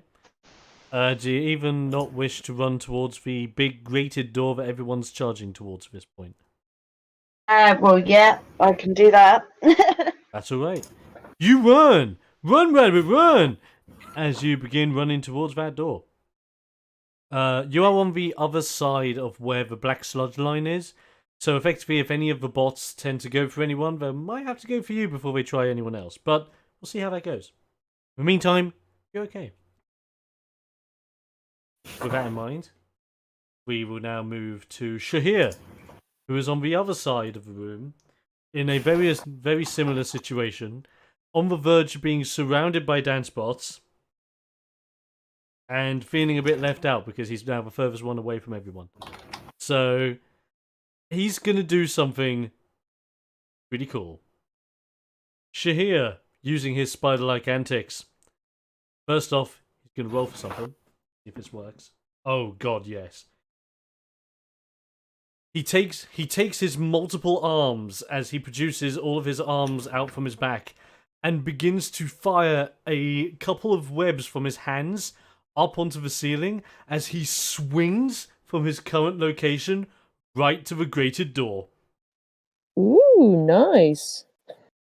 And as he gets over to the grated door, he looks over to his left-hand side, which is the side of where Bumper's running up. And he attempts to shoot some webbing out towards near Bumper to make sure it creates like a sticky surface to help Bumper get closer to the door and to safety. See if that works. Which succeeds again. So he manages to shoot a bunch of webbing behind you, Bumper, to create like a sticky, more sticky-like substance behind you, so that any bots that dare try to chase you will have to go through that first, and they will potentially get stuck. Nice. At this point, Shahir will look towards you guys, and he'll just go, "Come on! We need to get out of here!" Yes, I agree. Into that moment in time, we then rotate over to the bots. All 26 of them. Have you got enough dice, Dom? I have enough imagination. I know that much. Right. Starting off, the one odd dance bot that you were trying to make weak earlier follows you up in between that little causeway of black sludge in an attempt to jab you into the this is towards Erg, by the way. I don't know whether I said that. In an attempt to jab Erg into the base of your spine, the tailbone region, in order to stop what you're doing. But does he hit? Wow. He critically misses. I can't believe you've done this.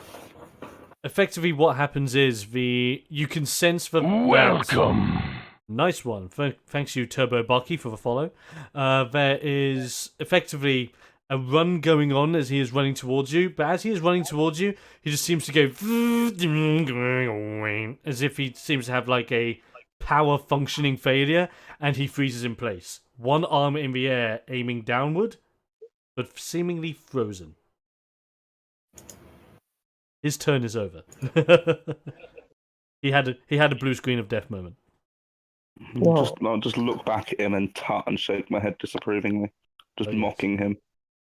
At this moment in time, the dance bots clock on to someone that is nearby. Hello, Turbobaki, thank you. The dance bots all scan the region to see like their most ideal targets. All of them clock on to one. Lavanya. Hello. As it seems to identify you as the next biggest threat. All 25 other bots attempt to jump you and Mike Jaws. Oh, wow. And they all critically miss. I'm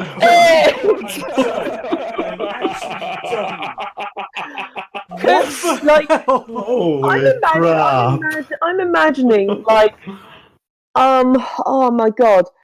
Could I add a little bit of flavor? I know it's probably like, me doing something on the turn, but, like, as, like, the Eric's come towards us, and be like, oh man. I'm like, Jaws, let's make a fucking Sharknado! And just like batter him, like just spin him around, and just like take out all the Eric bots, like swinging my tail around and just swinging my jaws around. Well, effectively, what happens when they critically miss is that because they all identify you as the threat to go towards, you created that path of black sludge. Every single bot is now stuck inside of your black sludge. Yes. Oh, okay. So no is Sharknado. No longer able to move. No more Sharknado. Okay, I'm fine with this. I'm fine. I'm fine. I don't want her to get too friendly with Jaws. Ah, man. Effectively, it is a hilarious sight, as it seems as if your grand plan has worked. Some of the bots have also been trapped in Shahir's webbing from earlier as well. You have successfully trapped the bots. Woo! And with that in mind, it is now the turn of Liam. Damn, yep. Okay, so... how far did I manage to run because I was running to the door?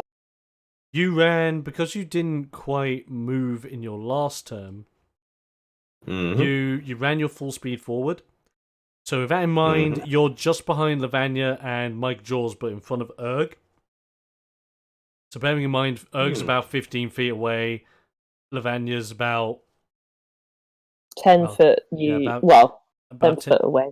About that. Like, you're more so, if I was to go specifics, more like 12 feet, but more so, yeah, you're just on the in between. All right. So is there a lot of people between me and the bots?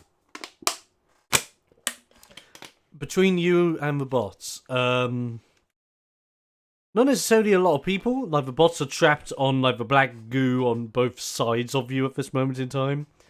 There's enough space between the people that are in front and behind you so that you can move between them. So you don't necessarily have to collide with the bots at all.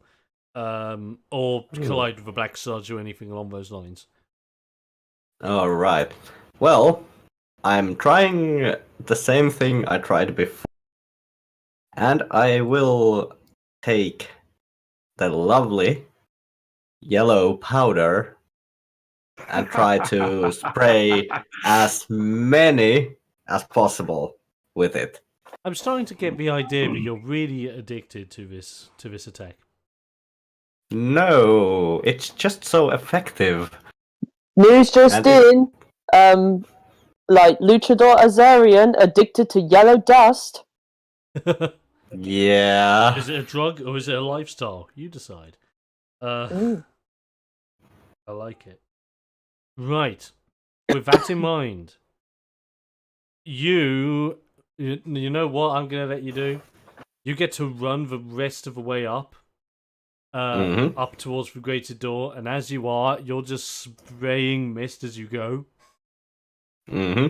Like you just chugged that powder in and you're like, whoa, misting it everywhere. As you mist it up, they're all going to roll the saves. They rolled 14s. So because it's a 13 DC, none of them are affected by the dust. Okay, so then I am actually Liam is going to look up the closest one, and then he is going to do a flying lariat. Okay. Just out of pure frustration as you've finished your run towards the grated door, you just, before you quite reach it, you just see that last odd one on the end stuck in the goop. And you do that flying lariat, which is awesome. That is, Yes. if I check it.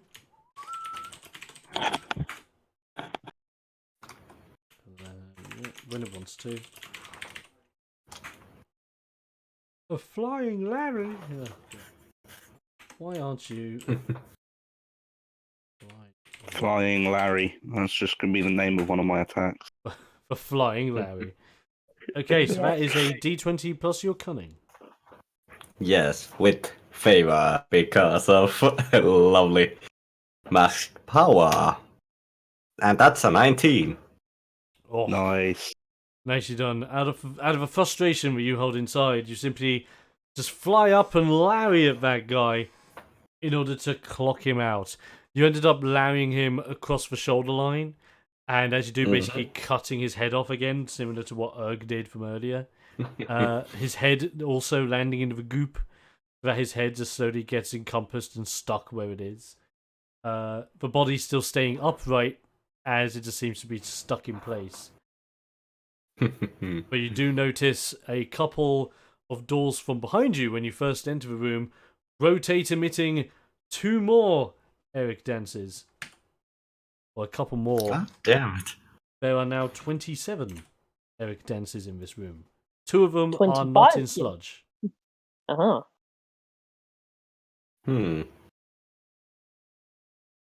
God damn it. Well, there is not much I can do. Well, you are right next to the grated door. You can always do anything involving that if you wish. I will try to open it. Okay, on an attempt to open it, you notice there's no direct way of opening it as such, as a giant grating door is. However, you do notice on part of the side wall that there is a button. Okay.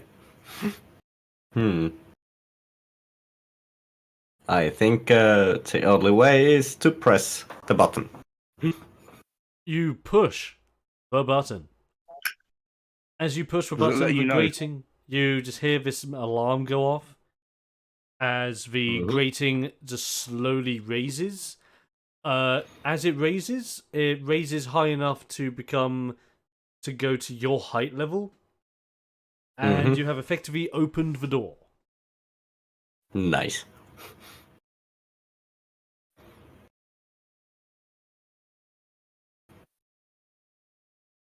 Sweet. And that will pretty much be your turn there, I believe. Yes. That will lead us back to, if I go to Mike Jaws. Yeah, boy. Yes. And the first thing he's going to attempt to do is break out of your tail grab, Lavanya. Okay. bearing in mind this will be against your AC, Okay. where he just tries to pry himself away from it. What was your AC? 19. He rolls a 21. Okay, he breaks out. Okay, so he breaks out of your tail grasp, and as he does, out of frustration, he pushes you. And as he pushes you into the opening of the door. As he looks at you, and just goes, "You just watch. I'm gonna show you what a world champion really does." As he just as he just seems to turn his back to you, just put his shoulder onto the nearest Eric Danse spot that's stuck in the black sludge of yours, and seems to want to just drag it towards him. Which, when he does, he successfully manages to just grab one of the bot's shoulders, rips his top torso just off of its body as if it was nothing, and then throws that same torso out at a line of some of the other bots. Which also does hit them. And by effectively doing that, he takes out 4 of them.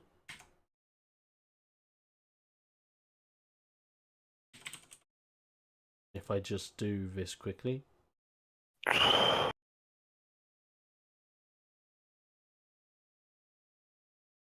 Then that's to do that. Okay. And as he takes out that many, more doors rotate open. As there are now 35 Eric Danse spots in this room, 21 of which are stuck.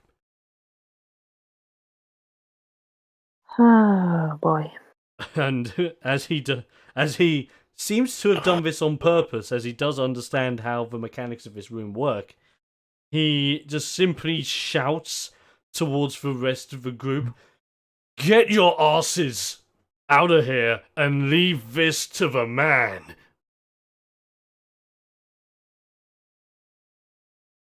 Okay. Bye.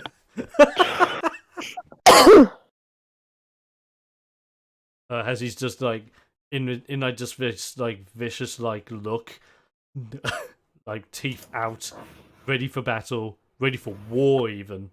As he just wants it. He just wants something that just get his attention and make him go wild. So with that in mind, he's all done.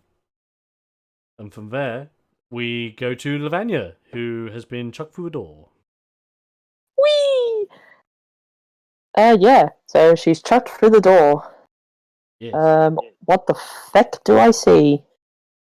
When you have been chucked through that door, you look around you on the other side, and it seems to be another corridor from what seems to be like earlier, but there are no like pods, so to say, down this corridor. It seems to be a very small attaching corridor to another room with a door at the end of it that's only about 10 feet away from your current position. So it's a very small attaching corridor that seems to be with this big grate in front of it, as if it's supposed to be for security reasons or because you are entering another restricted area. As tempting as it is to say something back at Jaws, she is gonna go straight for that door. And what the heck do I see? You go towards that door, and as you attempt to open it, you notice that it's actually locked, and you notice a keypad next to the door that just says, "Please enter passcode."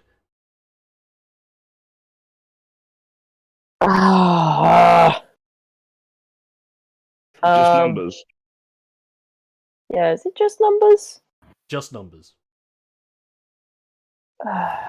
Would I remember anything about a passcode whilst investigating the laboratory where we found that kind of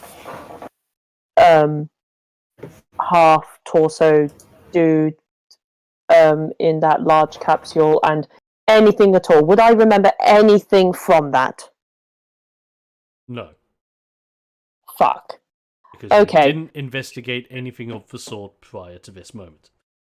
In that case, then, I'll be like, here's your fucking password! And I'm gonna punch the keypad. Okay, let's see what happens with that. Keypad gets smashed. Please roll me a d20 plus your power. Okay, and I'm adding my, strap to that. So that'll be 8 plus. Yeah, so 6 plus 2. So that'll be 8. Oh, okay. God damn it! 12. Okay. Oof.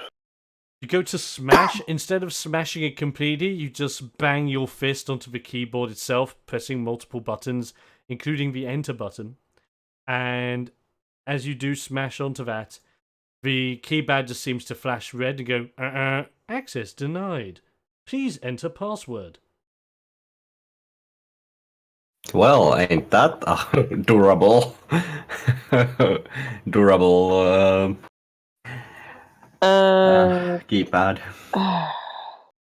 And I can't, and I doubt I'd be able to lift the actual door thing without actually. I doubt I want to try lifting the door, or at least just tearing the door with my bare hands. I mean, you can give it a try. Okay, I'm gonna try and do it with my bare hands. You have bare hands? I thought you were a snake. I know. Yeah, I know. Hairy, bare-handed snake. Anyways, so that'll be with my Interesting. power. Yes, d20 plus your power, please. What the heck is going on? Like, there's a 10. Oof. You try everything. You grab the handle. You try to feed some of your fingers into the gap in the door as you're trying to grab onto it and pry it open with your bare hands. And as you attempt to do it, you don't know what's quite wrong, but you just don't seem to get that hand that you need on it to really yank it open. Yeah, she's just so frustrated. She's just so frustrated. Understandable. Yeah, she's just keep punching the door until someone else actually manages to open it. Like, even if you're just punching it for the sake of getting the attention of anyone on the other side or anything. Oh yeah. Totally. So you're now your next opponent, the door. Yes. Effectively. Yes. Which brings us back to Erg. How far am I away from that door? From where you are right now, still about 15 feet away. Everyone. No, you're get 15 feet from the grating, and then an extra 10 feet from that. So you're 25 in total. Everybody get the fuck out of my way. Do I hear Erg say this? Yes. Yeah. I'm probably gonna step the feck out of the way. And, well, I suppose I could sum up what my action is going to be with came in like a wrecking ball, and I'm going to sprint towards the door and frog splash that fucking door, trying to take it right off its hinges. Alright. You attempt to do just that. You run, you go, you attempt to splash the door. Do you succeed? Roll me a d20 with your power.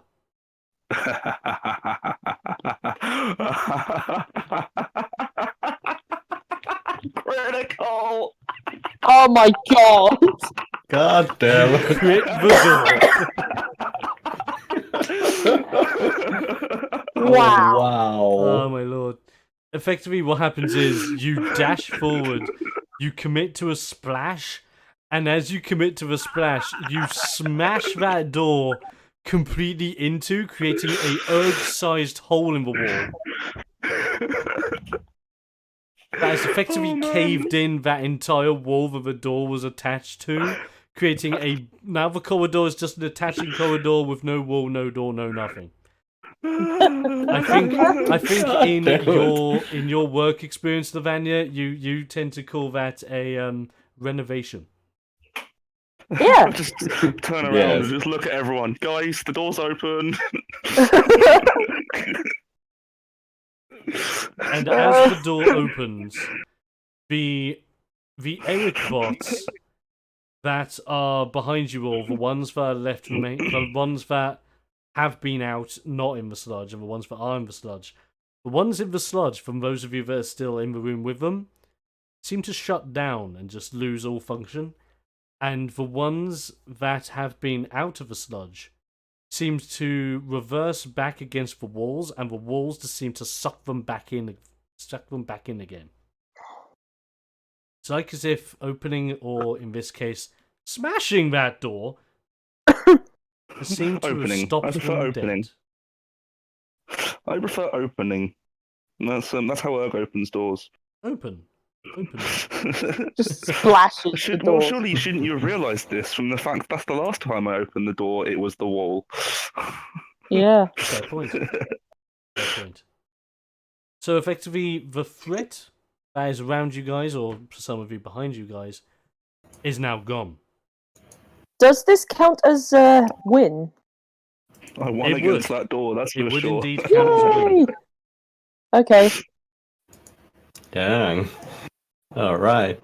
But you wonder why.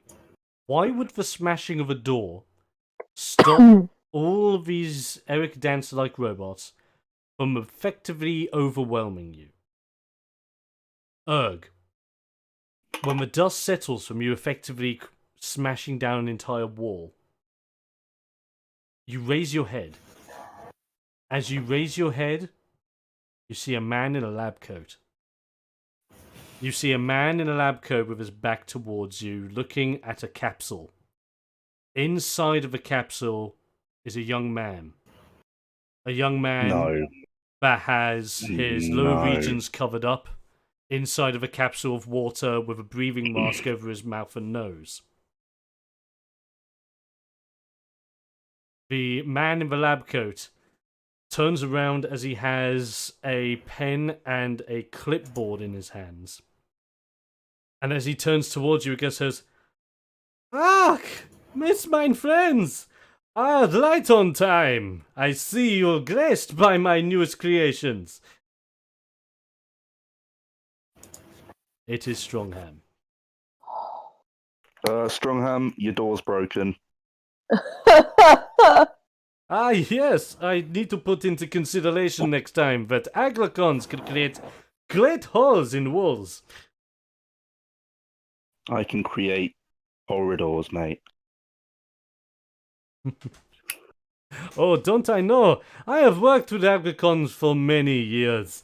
They are good friends of mine. Well, some of them. Others I have experimented on and brutally murdered, but we won't talk about that. Others are going to brutally murder you. Oh, you make me laugh, Lockboy. Keep laughing, I'll punch that smile out of your face. Either way, you stepped on a big ass fucking landmine, and you're gonna fucking blow into so many pieces there won't be anything left of you. Ach, landmines, you say? Well, Fräulein, it seems as if you do not completely understand the situation you are in. He takes his clipboard and pen and puts it onto like a little rollable, little tray that he has next to him in front of this capsule. As he steps in front of it as if to present it to you guys, he just goes, "Look at it. It is my greatest creation. Years of practicing on every race known to mankind. Oh man. Shotguns." And as he says the names of these races, he, as if it presents his hand in the direction, and a light shines onto another capsule with a ripped apart, shredded individual of that race that he has attempted to experiment on in the past. As he reveals a Sharkon, a Loplan, all the races one by one, including some races you have not necessarily seen yet. One that represents that of a sheep. One that has been partially transformed into a devil. A very large humanoid that seems to represent a giant. And a few more. And as he reveals all of these, he says, "But I did not think that the human body was going to be the greatest blueprint to bask my experiments. And look at him. Perfection. The perfect wrestler." I But I'm not there. I would like to Yeah, give Erg, at this him- point in time, your supplements are gradually fading. Oh. After like Strongham says his piece, Lavanya is just gonna march up to him and goes, "Don't you fucking dare call Eric Danse an it!" She is going to throw a punch against Strongham. Okay. You attempt to throw a punch against Strongham. Roll for the punch. 16. As you roll for the punch, bearing in mind the Strongham, like, what size are you? Like, height-wise? Oh god, that's a good question. Never ask a She lady is her a weight. light heavyweight. Okay. Would you say you're about... would you say you're about, like, higher end of 5 foot, close to 6 foot? Okay. Some foot. Yeah, about sort of 5'9", 5'10". Okay. Bearing in mind you're about 5'9", 5'10", the professor's more like about 4'11", and just hitting 5 foot, so he's quite a bit smaller than you are. But because of that, you feel more empowered to punch him. As you swing for the punch, Strongham doesn't raise a single arm, but your punch is stopped. No. By a rock hand. Oh, As you screw notice, you. one of the suited agricons that you had seen earlier grab your hand as if he came out of nowhere to stop you from punching the professor. As he looks towards you and just goes, "Now, Fräulein, I can call my creations in any which way that I think of. This creation, for example, I like to call Volcanus." And as he says that name, the rock hand that grabs you seems to break partly open as you just see hot magma emit from the arm running up.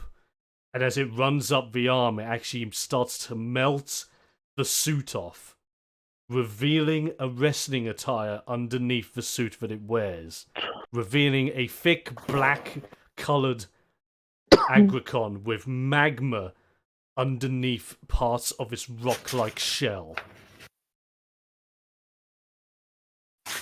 But as he says that, he also goes, "Now, this is only one of my creations. I'm sure you have met my other one. You know. I'd like to name it, what did I call it? Oh, yes, Octus." And as he points towards the other one just seems to come out from behind the capsule. The suit, it actually rips open, as instead of showing magma, it actually is emitting what seems to be like blue frost-like energy coming from it, as it is emitting like that cold-like gas coming from the crevices of its rock-like skin. Erg, God. at this Yes. moment in time, you're an agricon. You're from a family of wrestlers. You know these two. Yeah. You know these two as former World Tag Team Champions. Volcanus and Arctus, the Twin Peaks. God. Wow. With that, I'm like, just as my intelligence is starting to fade and I'm realizing it, I want to get a quick jibe in there like that. "Oh, so you just engineered a couple of tits? Well done."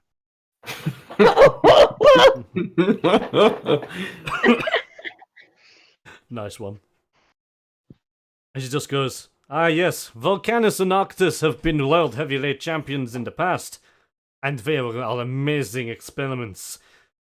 However, I remember when I tried to get them to face the world heavyweight champion. They were not as strong as I had imagined. The world champion has power more unconceived by that of mortal men. I had to do something crazier. I experimented on more of them. I thought the Agricons were an ideal solution to my problems, but their outer skin and their attachment to Mother Nature was a weakness. That was until I realized that the humans held one thing that every race lacks. Their adaptability, their skills to evolve and admit to any new evolution that anything brings to them. Eric Danse was the perfect specimen. The perfect human to become my ultimate weapon. And now, as he stands, he is currently the German wrestling champion. He can face the world heavyweight champion and soon take over the world, where I will spread my mechanical knowledge and become the greatest and strongest scientist the planet has ever known. Strongham, you spread your mechanical knowledge all over the world. I'm going to spread that same mechanical knowledge all over that wall behind you. And also, always remember pride before the fall. This isn't pride. This is rage. Ah. You meddled with our friend. You have hurt him. You have destroyed him and made him your abomination. You will not survive. As you say that, Erg, he just goes, I beg to differ. Ah, I see behind you you have Mike Jaws, the world hardcore champion. Great to see him. Slightly fallen from grace, but still a great competitor from what I can see. Let's just fix this, shall we? And he clicks his fingers. As he does, a giant iron wall drops below you guys where you smashed the wall open. Mike Jaws and Shahir are on the other side, trapped. Only you four are in this room with Twin Peaks and Strongham. So, you've sealed us in with you. How pitiful. Pitiful, my friend. Oh no, for you see, he rips off his lab coat, and as he does, he seems to increase his size to the size of 8 feet. As you notice that he has cybernetic attachments connected to him, as he has now turned himself into part cybernetic. And Erg just stares straight at him as his intelligence is finally really starting to fade, and he just goes, yes, pitiful. Suicide is the coward's way out. And as he looks towards you, say, you call this a sacrifice, my lock-like friend. I call this evolution. And as he says that, re-roll your initiatives. Okay, that's better. And with that, before like anything will start, Erg's just gonna crack his neck and crack his knuckles and go, I'm gonna show you evolution. And he rolls a 14 on his initiative. Nice. That's 12. Let's get that. What'd you say you rolled again, Vinny? 14. 14, lovely. Okay, and how about the other two? Because I got bumpers one. I rolled an 18. Ooh, much better than last time. Yes. I rolled a 10. Okay. Still better than last time. Yeah. Okay. Now, let me see what these guys have rolled for us. Starting with Strongham. Holy crap. Even with cybernetics, he's slow as molasses. Uh-huh. Arctus, well, being frozen, sure, he's a bit slow. And Volcanus. Well, they actually have the exact same turn time. Crazy. Okay. With everything in place, this crazy fight is about to begin. Starting with Lavanya. I was half thinking, wait, there's no cliffhanger? Oh no, we're going for it. All right then. I get to spread pain. On the Okay. next episode. No, I'm joking. No. I was prepared for that. I was prepared for that. I was prepared for that. I will Okay. hunt you down, Dom. Do not test me. I have his address. So no, I mean, what? Anyways, okay. So with Volcanus's hand in like fist in mine sort of thing, like cabbage, like cabbage. You open cabbage to buy a Cabbage. giant agricon. Yes. She's going to. Ooh, what is she going to do? Oh my gosh. Choices. Choices. The Stone Cold Stunner.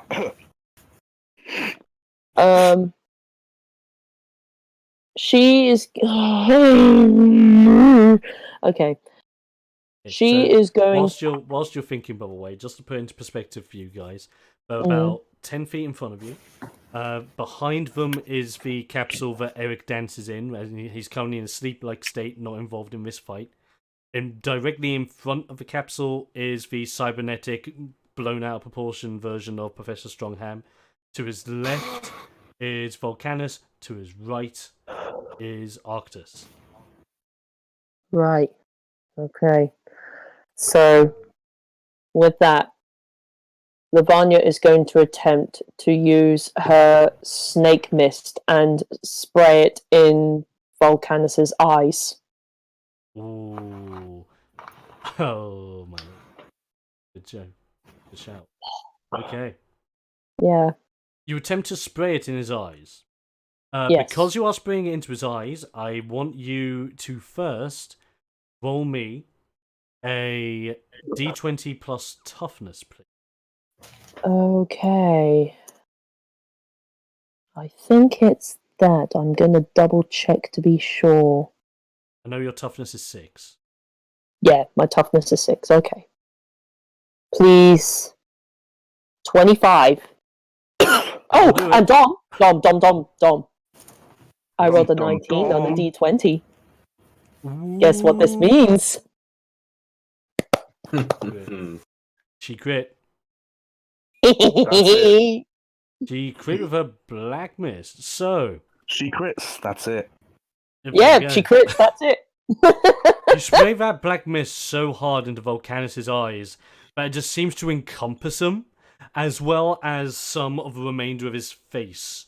And as you spray that onto him, the spray itself actually mixes with some of the magma coming out of his facial region, as it just seems to create this chemical imbalance that seems to damage him in a way he has not felt before.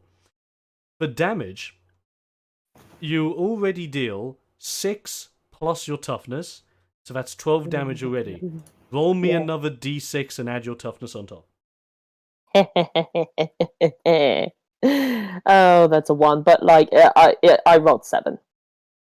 Okay, But Dom, I get to roll the d12 to see what effect it does. oh yes. First things first, let me get this damage in for you. Okay. So that was 7 plus 12. Yeah. 19. Yeah, thank you. I've got my... I had my calculator up earlier. I just had to get rid of it. It's okay. Here we go. That minus that gives me that. Oh, Alright. All right. And so, by spraying it into his eyes, by affecting that, you have activated your brawler crit table. Roll me a d12, and we will find out what it does. Ah, not so good, but it is a heart attack blow. So somehow spraying him in his eyes has caused him to have a heart attack. So, yeah. So your opponent must roll a toughness die versus. Oh, I don't know why that typography is wrong. Roll a. Thank you, manual. Your opponent must roll a toughness die versus your toughness stat. If they fail, their health is immediately halved. Oh, wow. And that's performed before the crit damage actually goes through, so that's bearing in mind the damage I've actually put through is null and void at this point until this goes through first. So, he needs to roll a 6, or else his health is halved. Okay. He rolls a 4. Nice. Hoo-hoo-hoo. Gorgeous. So his health already drops to that, minus the damage you dealt. What damn? You have caused Volcanus so much pain that the black mist that you have sprayed into his face that has succumbed and encompassed his eyes and part of his face has also spread through the magma cracks of some of the rest of his body to the point that it seems to be flowing alongside part of the magma, causing him damage across the majority, if not all, of his body in a way he has never felt before in any way whatsoever. You are crippling him in ways that he has never felt the cripple, to the point where he is screaming out in a pain that only agricons can truly feel. Well, I mean, that's one way to get the spit inside someone, you know what I'm saying? That's a very good point. There's only one Sure. problem with halving the health of an agricon. Yeah. This is the thing. By halving the health of Volcanus, the magma that does... Oh, no. The magma that is left that does irradiate from him begins to heat up the room around you all. To the extent where you, Lavanya, being the closest, can suddenly feel as if you're in a sauna, if not feeling very close to an oven. Hold on. Does this mean that Strongham McFuckface is also near him? He is indeed. Mm. Whether this affects him or not, won't know yet. Probably not. But still. Yeah, do I need to roll anything? Not yet. Ooh. But Yeah. that was only your first attack. Indeed. For my second action, I would like to, while I have, Volcanus, there, I would like to grab his wrist, and I would like to kind of take a leaf out of Erg's book and try and flip him on top of Strongham. So what you're saying is, you want to dunk him onto I Strongham. do want to dunk him like a British person dunks their biscuit in the tea. Oh, I like it. I like a good dunk. And Right. as Erg sees this happening, just a little tear of happiness rolls down his face. No. Oh. Awesome. So, what I want you to do in order to perform the dunk, I need you to roll me a d20 plus your power. Okay. 15?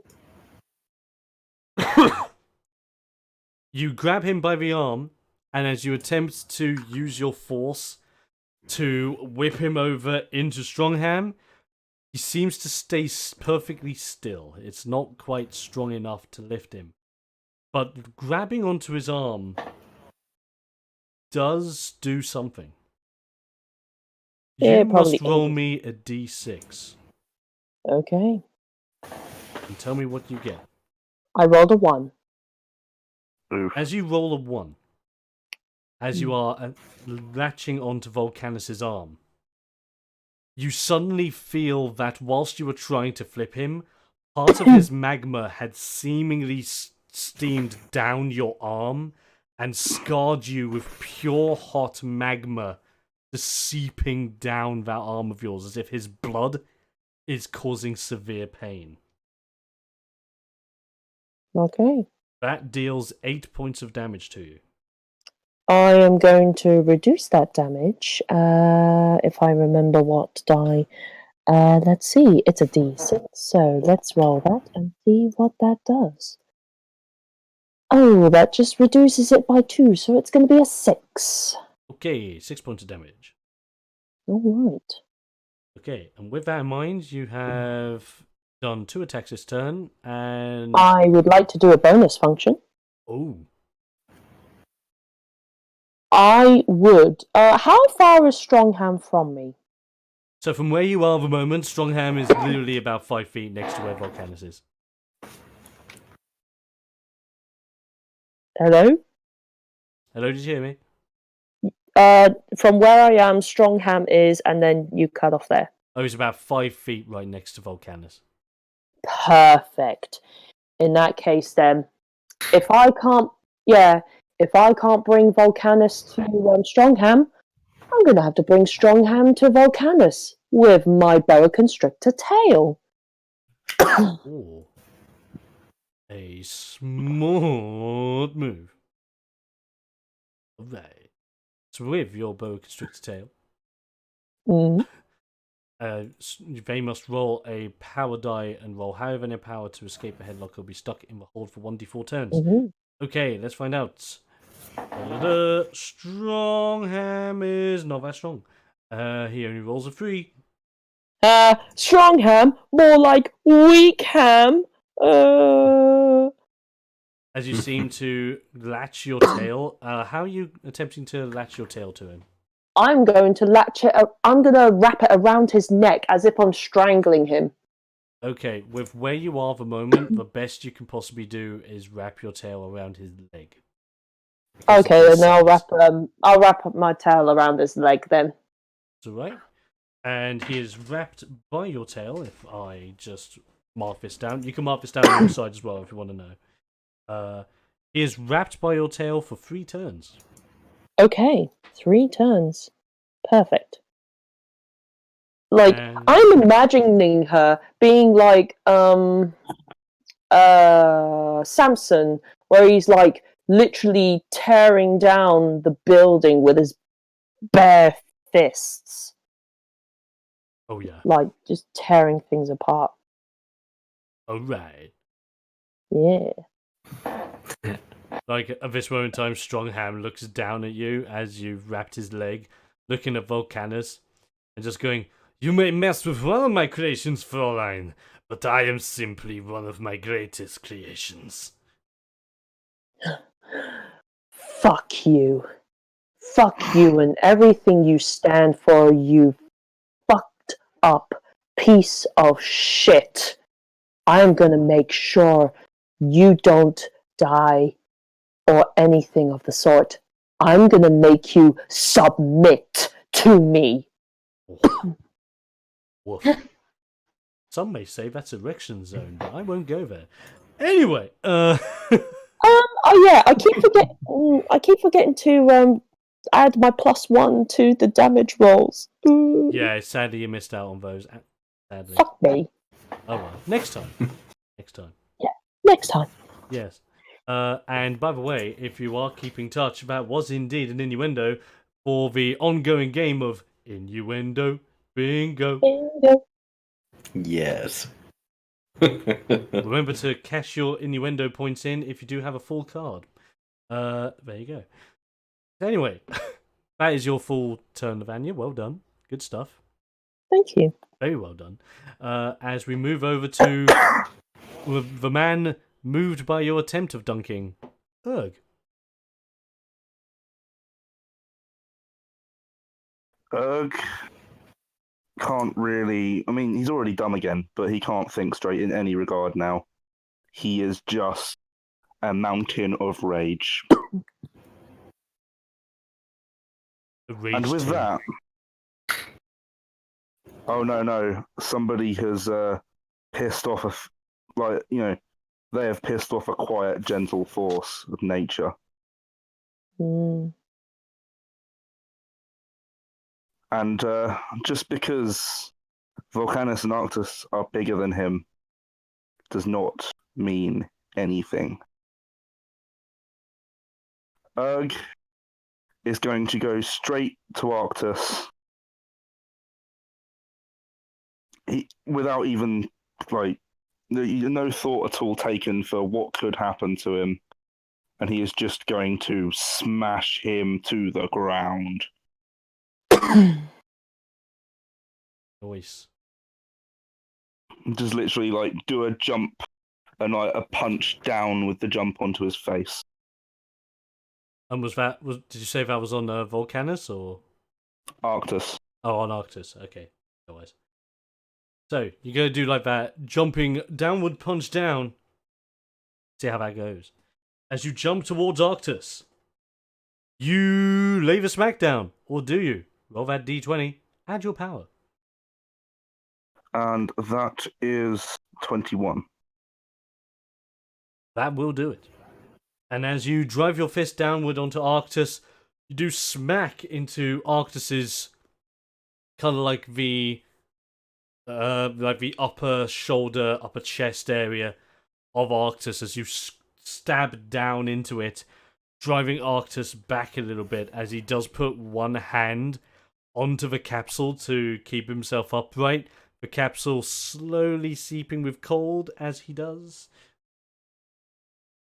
But you do deal damage, so that is a d6 plus your power. And that is 11. Lovely. He will take 11 points of damage. That will bring him down to that much. Lovely. Coolies, good one. Anything else? Yeah, I'm going to, after the punch, after I've landed, I'm going to stare him down with a larger than life. Sounds right. Okay, can he get the 6? He gets the 1! The complete reversal of the 6.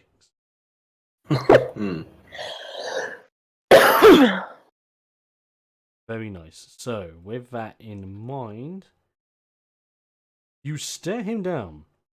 And as you give him that angry, beefy stare, it has been a while since Arctus has met a fellow Agricon in such rivalry. And with such... I think it's the rage more than anything else that gets to him. Oh, yes. Yes, I feel it. A pure, Agriconal rage that only some have really witnessed. Very few have witnessed, and even fewer still have lived to tell the tale. Oh, yes. As you do that, you intimidate them, and they have lost that, so they do have harm on their next attack. Dom. Yes. How many wrestle points is it to use a signature move? 3. I have 3 wrestle points. It's time for a rock wrecker. Oh, damn. So, I'm gonna have to adapt it slightly because the normal way it went, right? Okay, so you cash in your wrestle points. How do you perform your finishing move? See, now normally it would be done in the ring, and so what I would do is Irish whip them, and on the bounce back, rush into them and clothesline them in the face. Right. But in this example, I think I'm going to adapt it slightly, and instead of it being a bounce off of the ring, I'm going to go for I'm trying to remember the name of the move. It's where you grab them, you fall backwards, and drive them into the ground with you. It's not like a flapjack or something, is it? No, I can't remember the name of it. It's so it's like literally you would grab them. It's like kind of like a lot like a suplex, but I think it might actually just be a suplex, in fact. But like, what I was going to do is wrap my arm around the back of their neck and pull them down as if I was going to sort of slam them into the ground. But DDT. just before I So start, that's DDT. Thank you. Yes, DDT. Yeah.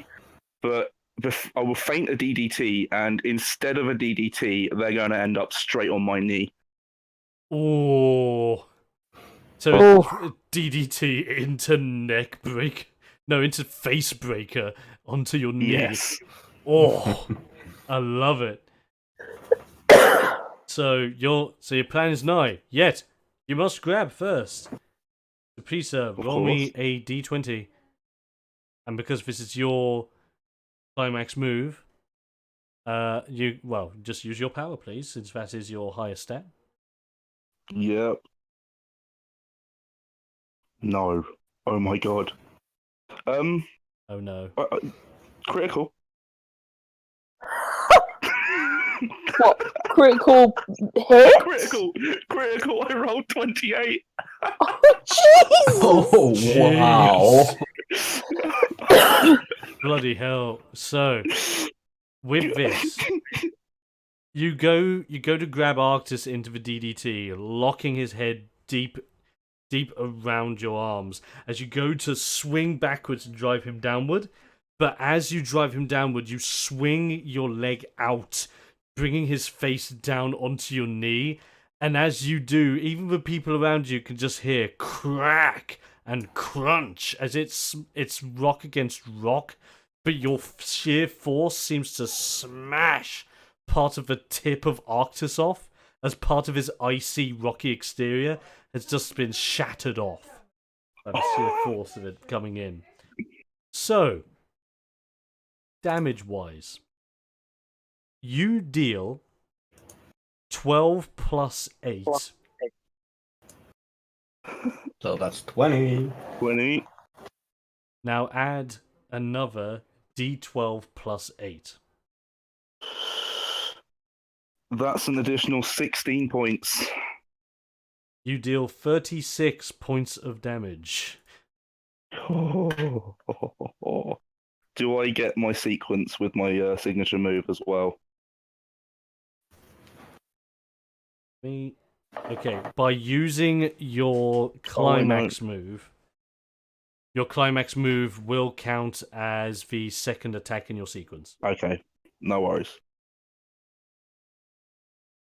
But effectively, as you drive Arctus down, similar to what's been happening with Volcanus, you have that crack over your knee, and as Arctus is heavily bent over, you just feel like this cold sensation around your arms, not affecting you at the moment, but potentially could be problematic in the near future. Okay. That was awesome. And I'm guessing that's all you're bringing to the table with that. Do I, because I've got the test of strength or what have you, can I use that, or have I already done that with, I've already done my bonus action with Larger Than Life? You did use your bonus function with that, yes. So Right, okay, that's fine. Yeah. That's That's pretty my turn, nice then. turn. Pretty good. Like, it And is that, now... I think, is that the first finisher we've had? No, it's not the first signature. time we've had the climax move. I believe Lavania's done hers. I think I'd done a couple or something. Because I think you did yours in one of your first wrestling matches. Yes, I think I did. But we've yet to see Liam's or Bumpers. That is the debut. Yeah, Liam has. No, we've seen Liam's, because Liam's did his laptop smash over the head of friggin' for his first kill. You know what? Yes. I was happy with my original idea for the Rock Wrecker, but I think it's going to become what I have just done permanently. I mean, that was DDT into fun. Facebreaker sounds amazing. It's very fitting for Rock Wrecker. Oh, so cool. Right. So with that, we move on to Bumper that has literally been witnessing huge damage. I hit his weak point for massive damage. Basically. Super effective. Oh yeah, it's a Pokemon move. I forgot that.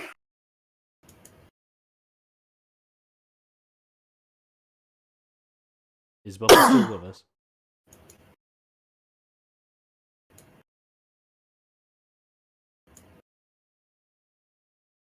Hello? Hello. Hello, El Bumper. Is it me you're looking for? I mean, Christy might have fallen asleep, maybe. Yeah. It's Might have absolutely been. fine.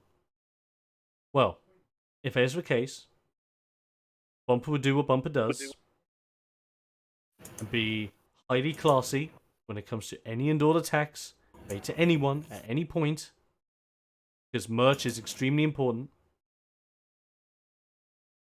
And Bumper being the queen that he is going to use Lavanya as a bit of a stepping stone, leap up of Lavanya, and do what is known as a coup de grace on to Volcanus, which, if people don't know, in the wrestling world is the current finishing move of WWE wrestler Finn Balor, where you effectively jump into the air, bring your knees up as high as you can, up towards your body, and then drive your feet directly into your opponent. Oof. Now, normally your opponent would be lying Yes. down and you drive it into their chest. In this case, driving it into his head. His blackened, solidified head. Yes. So with that in mind, that is... Let's see what this... Actually, no. I won't roll for this attack. Tash, you roll for it. Me? Yes. But I've rolled terribly. But just do it. Okay, what am I rolling with? Roll a d20 and I'll add on the modifiers for you. That's a 19. Oh, bloody hell, that's brilliant. So you can't roll well for yourself. Yeah. So, Yeah. with that in mind, you take your feet.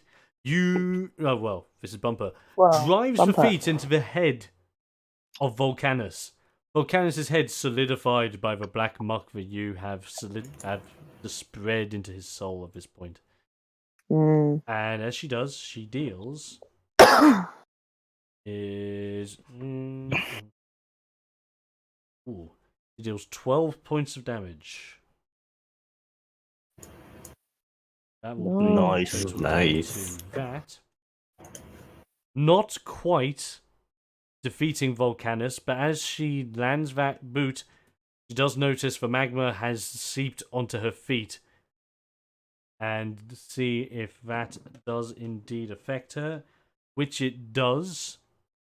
Oof. Where Bumper receives 7 points of damage.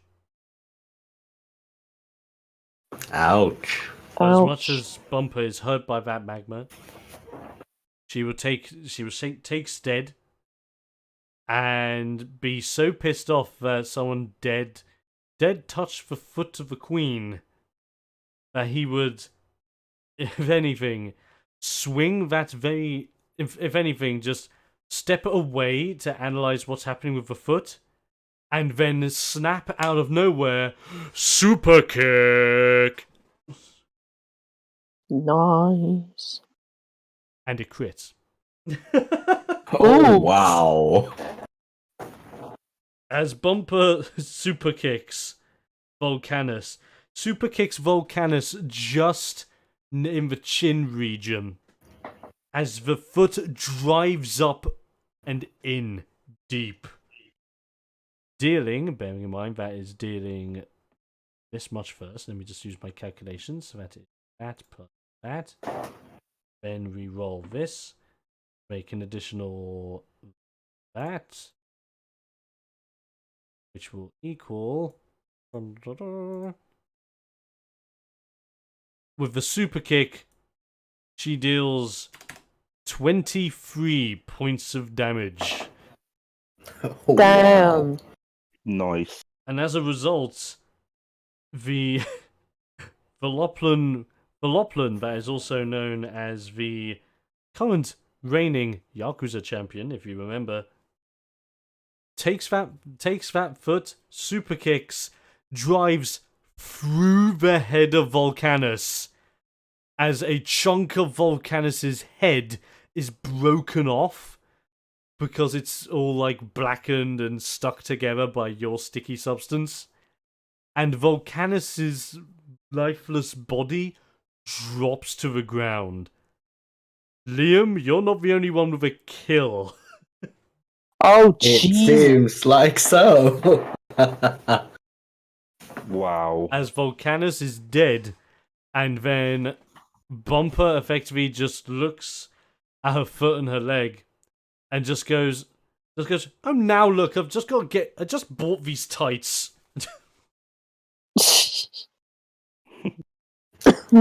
Just like attempts to rub off any of like the leftover muckiness that is right there. Hot damn. Volcanus is out. Damn. Good job.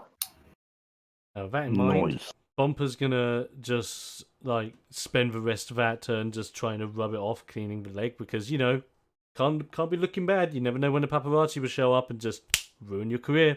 Mm. And that will lead us to Liam. And so Volcanis is dead. Yep. And there is the other guy. Yep. Yeah. Arctus is mine. Oof. Okay. So Okay. so then this leaves me Strongham. It does indeed. So I've been waiting for this Ooh. for quite a while. Oh god. You're gonna do the thing, aren't you? He's gonna do the thing. He's been trying it all game. Mm. He's going to try and do No. the thing. No. I am going to spend my 3 wrestle points. Ah, yes. Oh, here we go. And I am going to go with my finisher Oof. with the climax move. And for the sake of the people at home, what is the name of your climax move?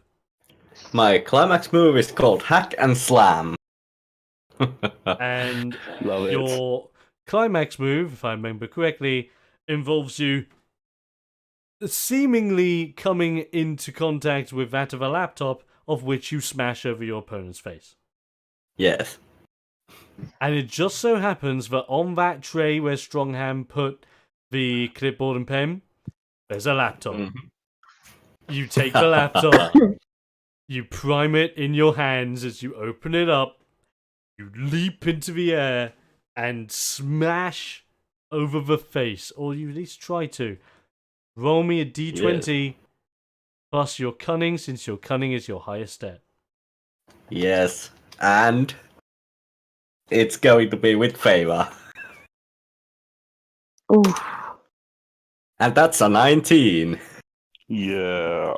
Very nice. You smash that laptop over Strongham's face as he just seems to go, "Ay!" as it just gets smacked over him. Even with his cybernetics, he feels it. As the odd like jolts of electricity also runs down into like his eye socket or bits and bobs as well. Great smash. And as you smash, that is going to be, if I just have a look, a D12. Yes, it is. D12 plus your cunning. Plus my cunning. Now, this is also bearing in mind, you guys leveled up your climax moves when you went up to level 4, which you guys are. Did you put your climax level into anything specifically for your Oh, climax fuck. move. I actually haven't. I think I haven't. Okay, for the sake of this, then, anyone that has or hasn't done that yet, it will not count for this scenario, but we'll sort it out for after this fight ends. Mm-hmm. Right.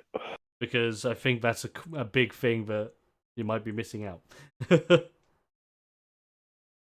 That's a 13. Oh no. 13 points of damage. That is bang, No. bang, bang. Lovely. Very good. Brilliant. You whack Strongham with that laptop. And as you do, Strongham is like, I had a lot of important files on that laptop. You don't anymore. Oh. He just like gives that like aggressive growl. Mm-hmm. And that only counts as one of your moves for your sequence. So now, because everyone has been waiting for it, now I'm going to take the powder and spray it on his face. Here we go.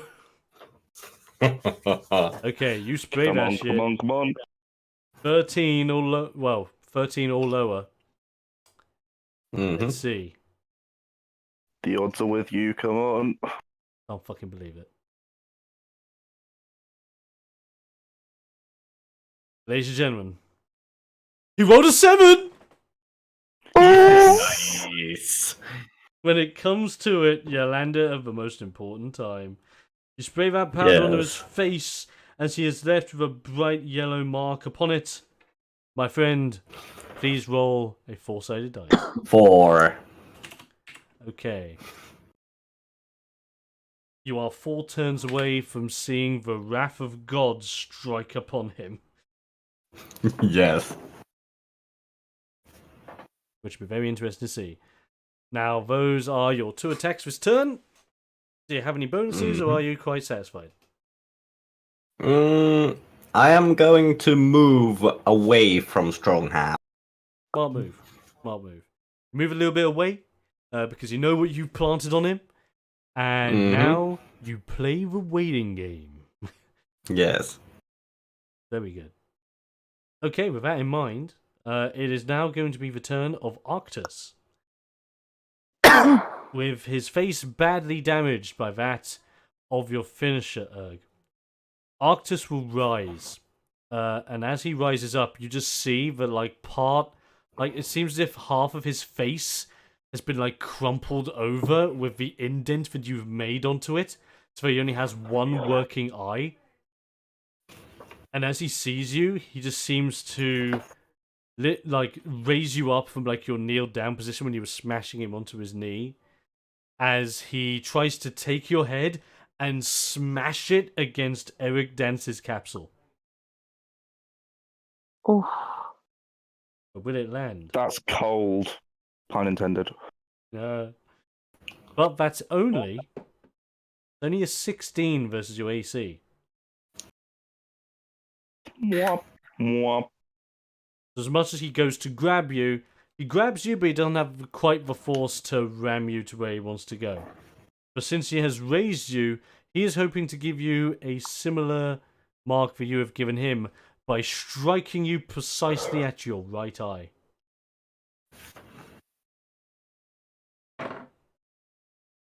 Where he lands, that is a 20 versus your AC. Damn, 19. Oh. A strike against your eye has a cold chill to it as you just feel it smash against you. But on the plus side, Did you roll it with with harm? Ha. Good point, my friend. Good point. Let me re-roll it for the sake of this. Yeah. Let me re-roll it because I forgot about that. I do apologize. No worries. I'll do I'm that, literally right? reading through the Wrestler's Manual right now, and I just came across that. I was looking No, to see what that's else I could absolutely do. fine. Completely legit. So with that in mind, I just re-rolled it for the sake of, obviously he did have harm on his next attack. He only rolled, in comparison, he only rolled a 6. Oof. So the punch was more like, it's kind of like out of the Matrix when you just see Neo just swerve sideways when you see Smith throw that punch. Where you just go, and you just see it come through, come past you. He obviously has lost a little bit of his accuracy with that bad eye of his. Poor Arctus. I was just going to stare at him and just be like, chill out. Now with Strongham, he's got some interesting things going on. Because of his size, he is able to reach over and attempt to grab Bumper by the neck, completely ignoring Lavanya.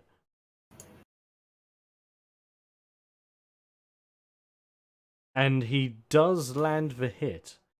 Oh no. As he grabs Bumper by the neck, raises her with his long mechanical arm, and slams her down to the ground. And that deals 10 points of damage. Oof. Well, upon smacking her to the ground, Lavanya, you just see that happen, as it just seems very harsh, as that same arm is swinging for a punch in your general direction. Oh boy. And that is an 18 versus your AC. That misses. Oh, very good. As you see that punch coming, you're just about to step out of the way as that punch just swings the air in front of you.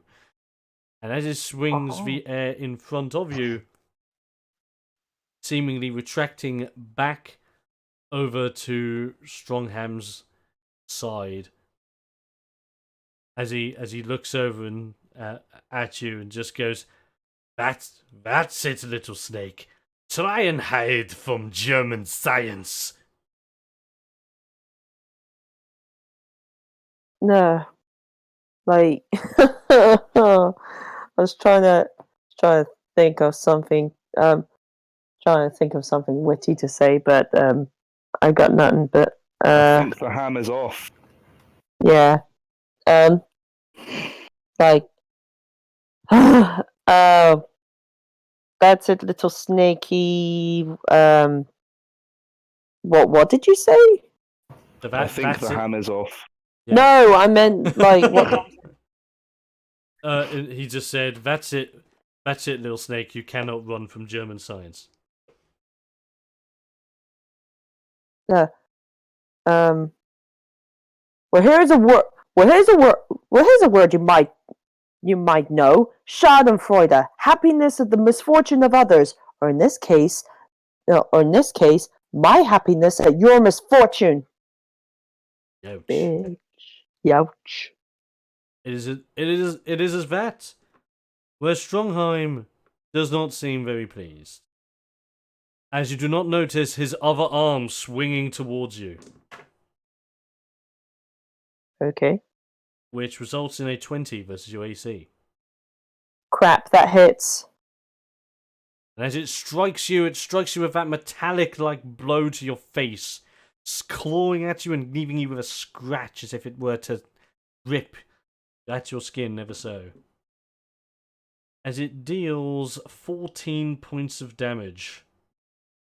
God damn it. I reduced it by 2, so 12. Okie, no worries. Okay, and with that being done, the fight is underway. Volcanus is down, Arctus is almost down, and Strongham stands tall amongst the party as they do battle against the man who dared steal their friend away from them. Will the team be successful in defeating the man of German science? Or will it be too late? There's only one way to find out. And let's tune in next time for the next grueling episode of Ring Warriors, the climax of this arc of the story. Ah! Yeah. You were expecting my cliffhanger from earlier, but it was I! Hidden cliffhanger! Yeah. Was that Quick. nearly a JoJo reference? Nearly, yes.